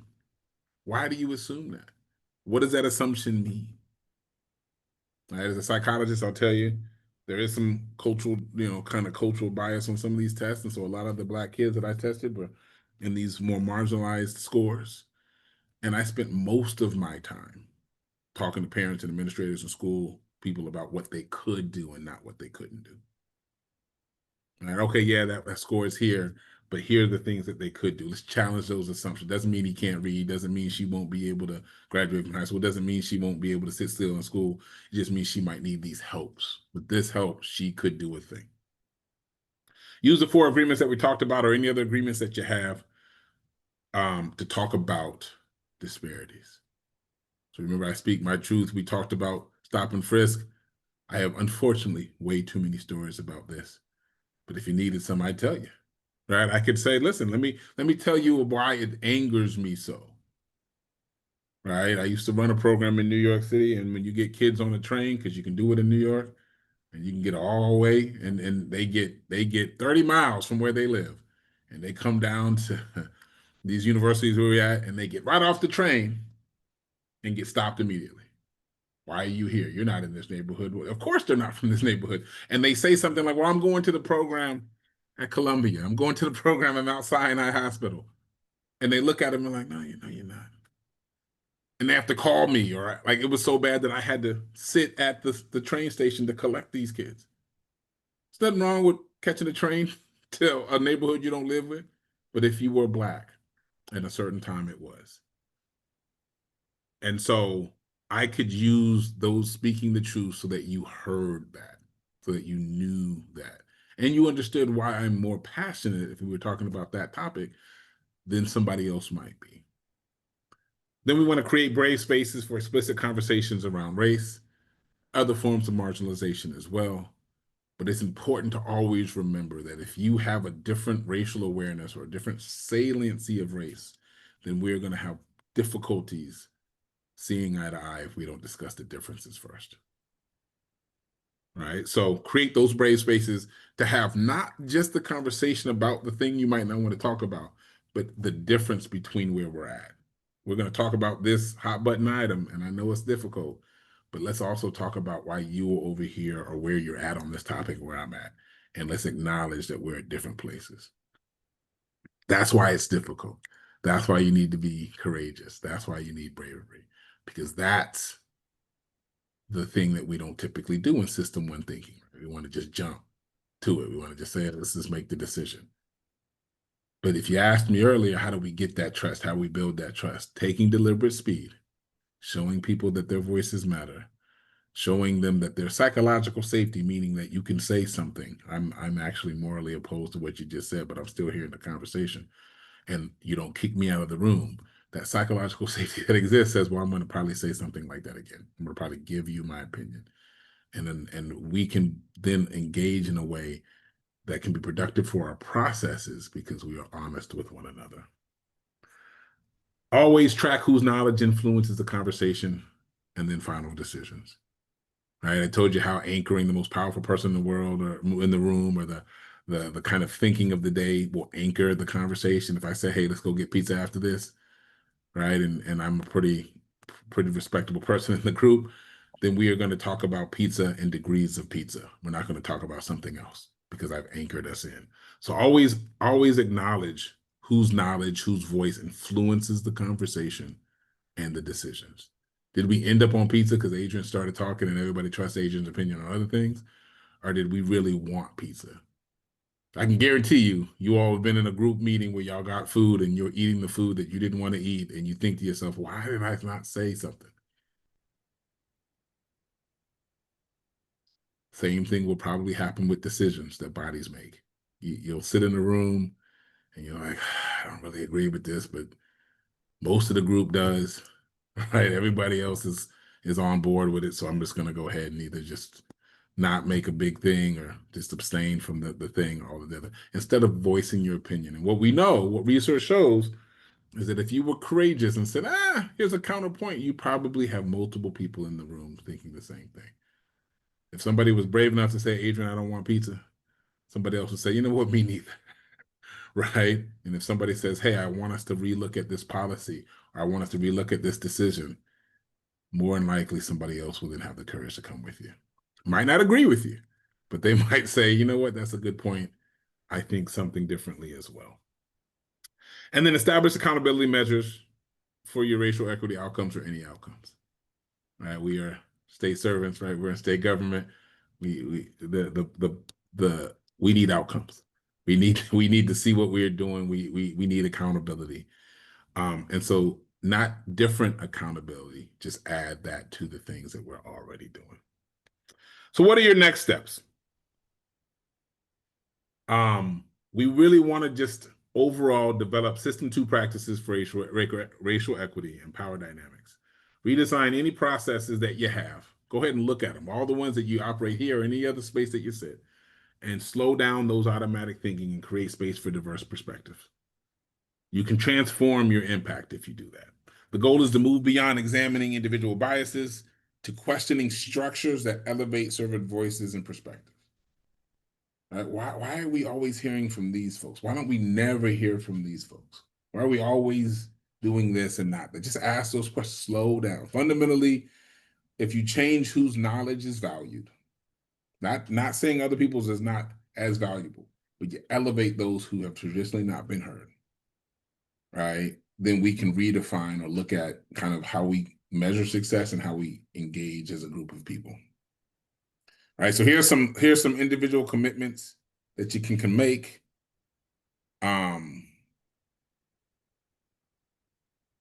You can look at one system, one pattern that you have. I automatically always try to solve this problem. Automatically kind of always try to just, this is this. I'm a data person. So as soon as I say, what's this? I want to know the data. I can pick one of those patterns and I'd be more conscious of it as work. Adrian, devalue data in your analysis first. You can make it a part of it, but that's not the thing you go searching for first. Or you can say one way to activate your system 2 is thinking broad dialogues, right? I do this a lot as an equity professional, right? What is the other side of the aisle saying or thinking about this? You have to watch this video. What do other people who don't agree with the video think?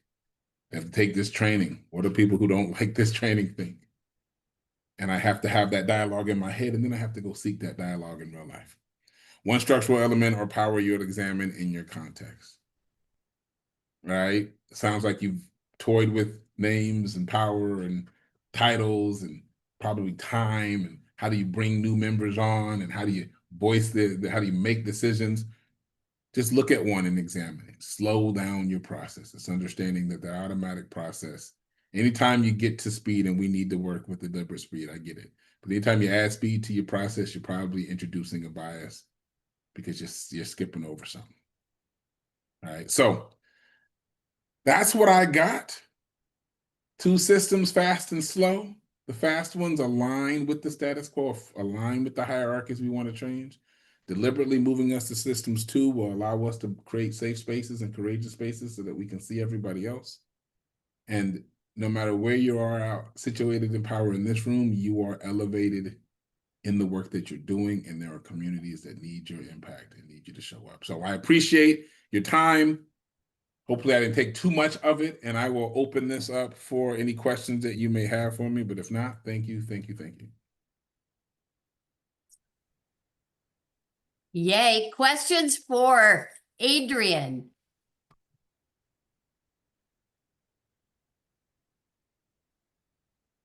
Well, what I will say is you've left us with I'm certain a lot of words, but a lot of wonders as well. And opportunity to kind of consider as a board how we lean in and listen to what you've said, and also how we can build on what we've learned today to think forward and how it may impact our work. And I know you were close by, and am certain as close by as a Zoom. And as a board, I know as we move forward, certainly would reconnect if there's questions or opportunities for us to continue our work together and our learning together. But on behalf of the board, I just want to thank you for spending time. And for me, I know it's hard on a Zoom sometime. It's hard to feel the energy and the focus in the room, but just deepest appreciation for the info you brought. And really, I think the focus for all of us, but it's the how sometimes I think that gets in people's way. And so thank you for delivering and for giving us some food for thought. Not a problem. Well, thank you. I am close and local, and I'm sure somebody has my email. If there's any ever a question, just reach out and call or email me. Thank you so much. Excellent. Thank you. I'm seeing thumbs up in the room, and just a shout out and a thank you so much from all of us for your time today. Thank you. Awesome. All right. I am going to do what I do best, and that's hand things over.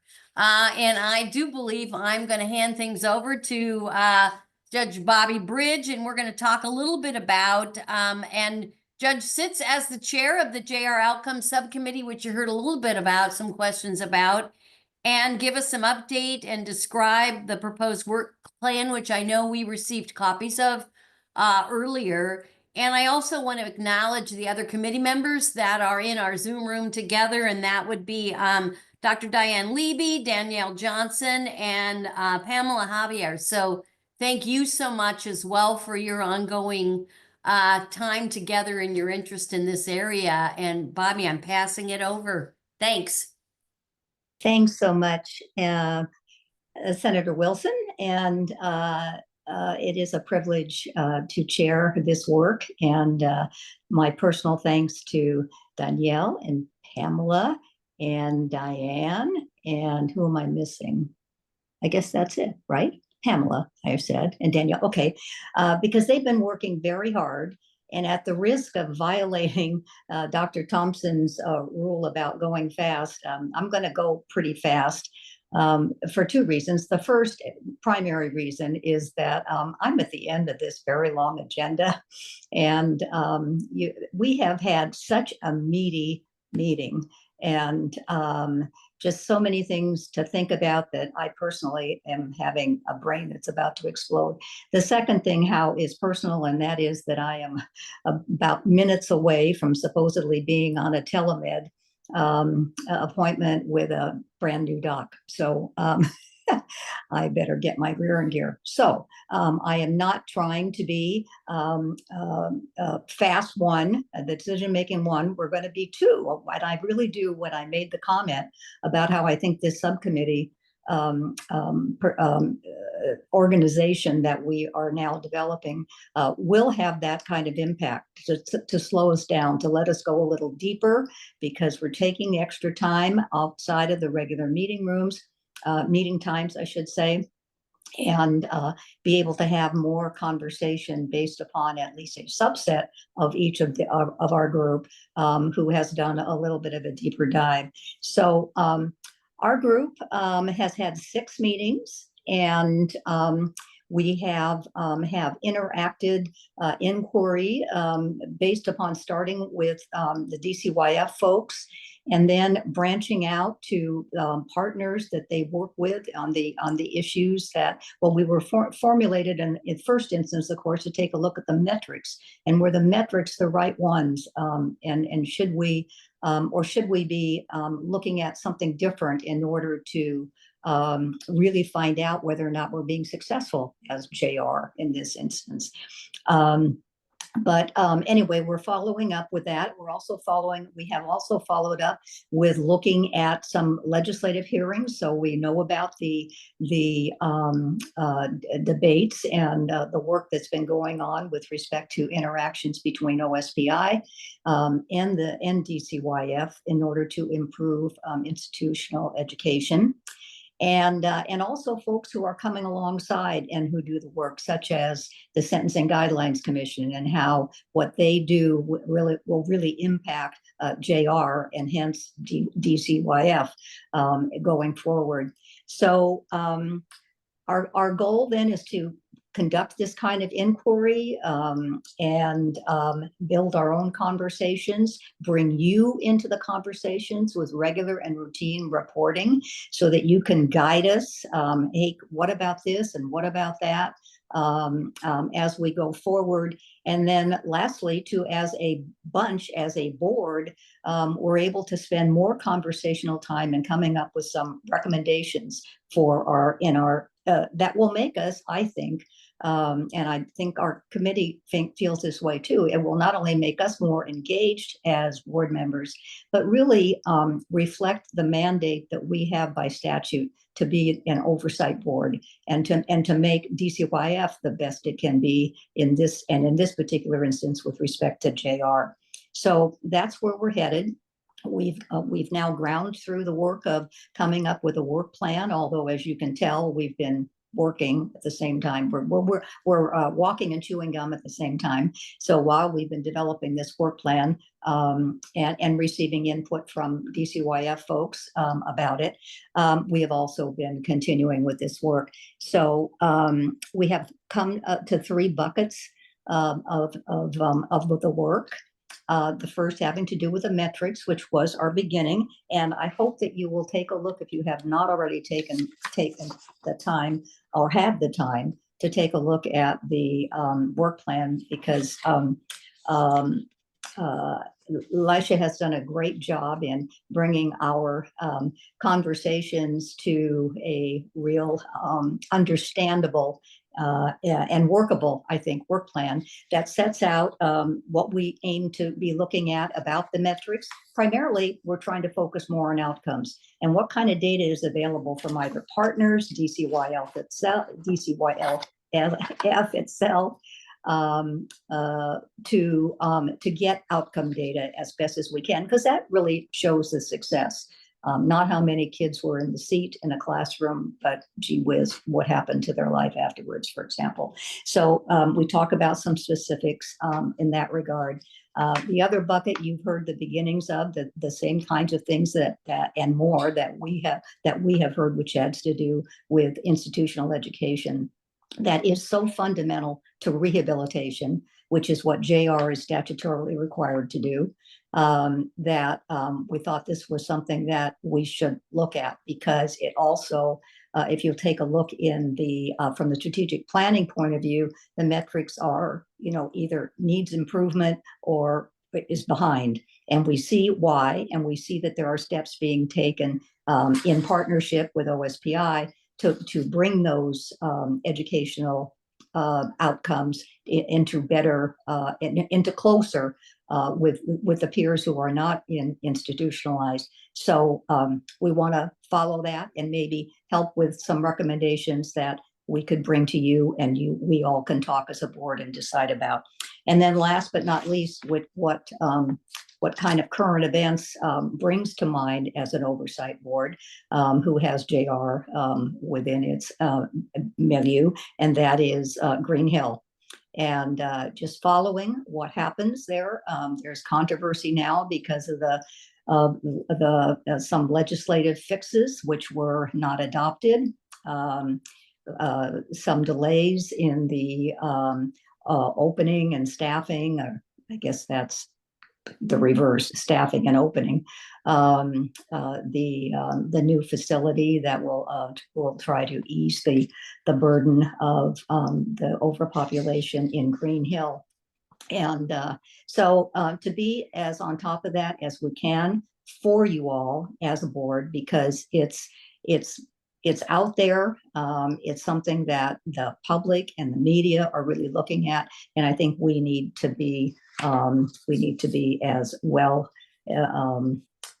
well educated about what's going on, and so that we can contribute to the solutions in any way that it seems prudent for us to do.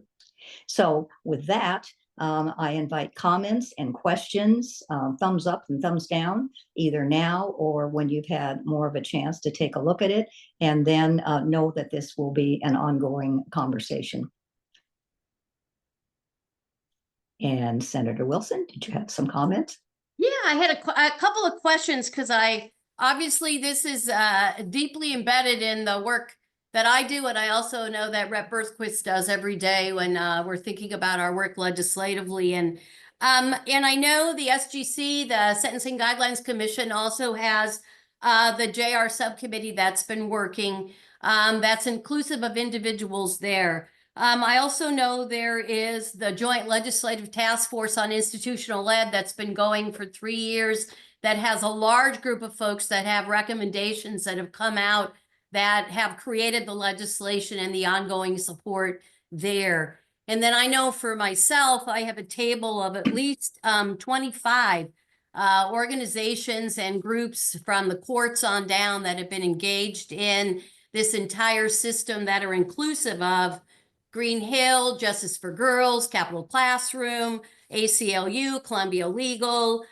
Defenders Association, all of those folks. And so as we think about your subcommittee work and as a board, I'm a systems thinker. So I'm trying to figure out, if we're thinking about a Venn diagram, how does this all fit together? Because the last thing that I would like is to have a group sitting in the corner doing work that perhaps isn't connected to all those other bodies of work, from where this legislation and from where some of the solutions are coming. Because it's one thing to talk recommendations, but the other piece is obviously the funding of those, which is an ongoing issue as we think about our state budget. But just thinking about a Venn diagram and all of the wheels that move, and during interim, and then, clearly during session, things move much more quickly in 15-minute increments. But now, those groups are already actively engaged in continuing the work they began. And so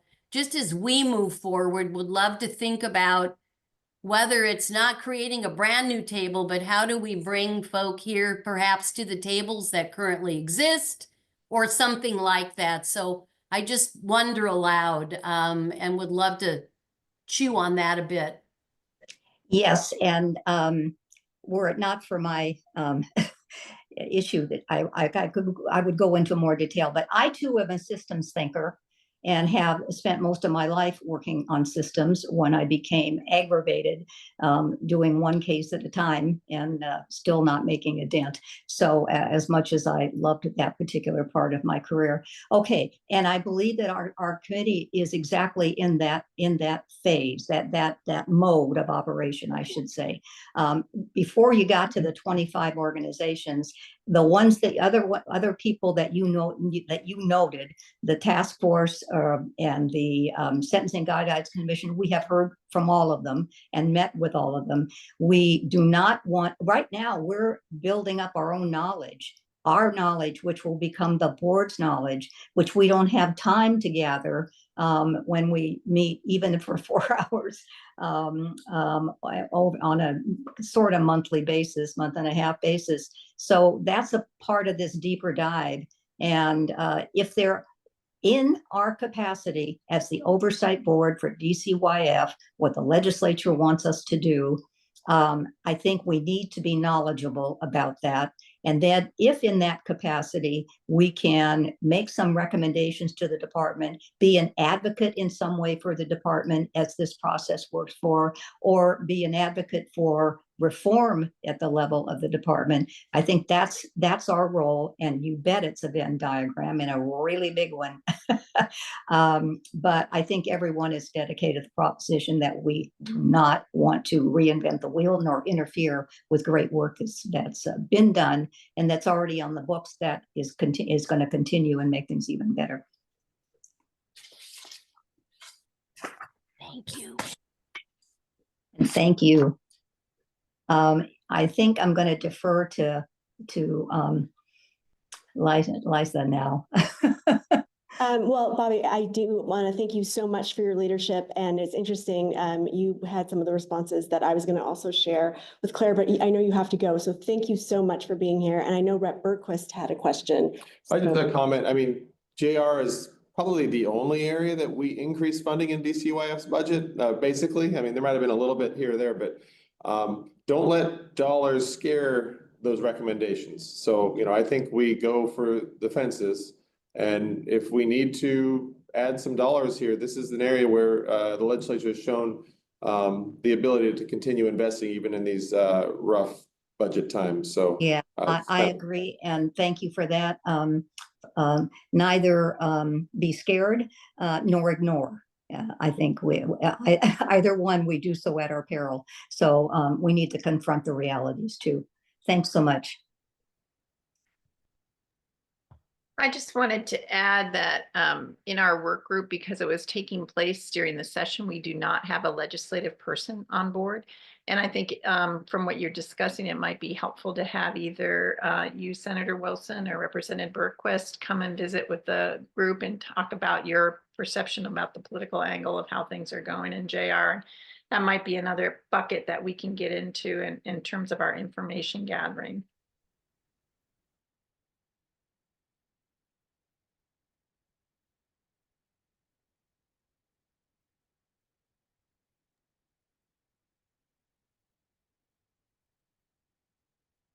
I know we'd both be happy to. And I think, Lisha, are you taking on this next piece or? I think you are closing us out, if that sounds good. Okay. Or... Okay, so are we doing any kind of approval, I guess, of the work plan? Or we're just chatting about the work plan? Okay. Yep, we're gonna kind of leave it as a living document, and so we can amend it as needed. Yeah, so we're good to go. Okay, and we are like 5 minutes, so we are right where we should be. And I guess I would just say thank you. And it was a very meaty meeting, but also just really thanks so much for the coordination and for the good stuff we heard. I know we heard people's brains are kind of swimming in info, but that's always a good thing, I think, and leaves us lots as individuals to chew on.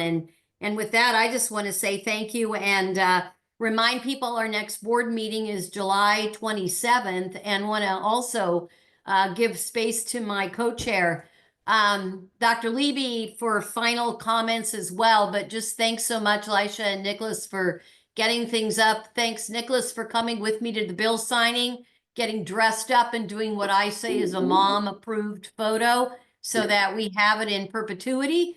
And I hope everyone has a great rest of their week and a weekend. But Dr. Levy. I don't have anything else to add other than my brain is also very tired right now. So I'm sure everybody just wants to get going, and it's been a great meeting, lots to be discussed, and we'll see you all in July. July 17th. Okay, there we go. Hold on, what? Yeah. So July 17th is the next meeting? July 17th, correction. Okay. Thanks and bye, everyone.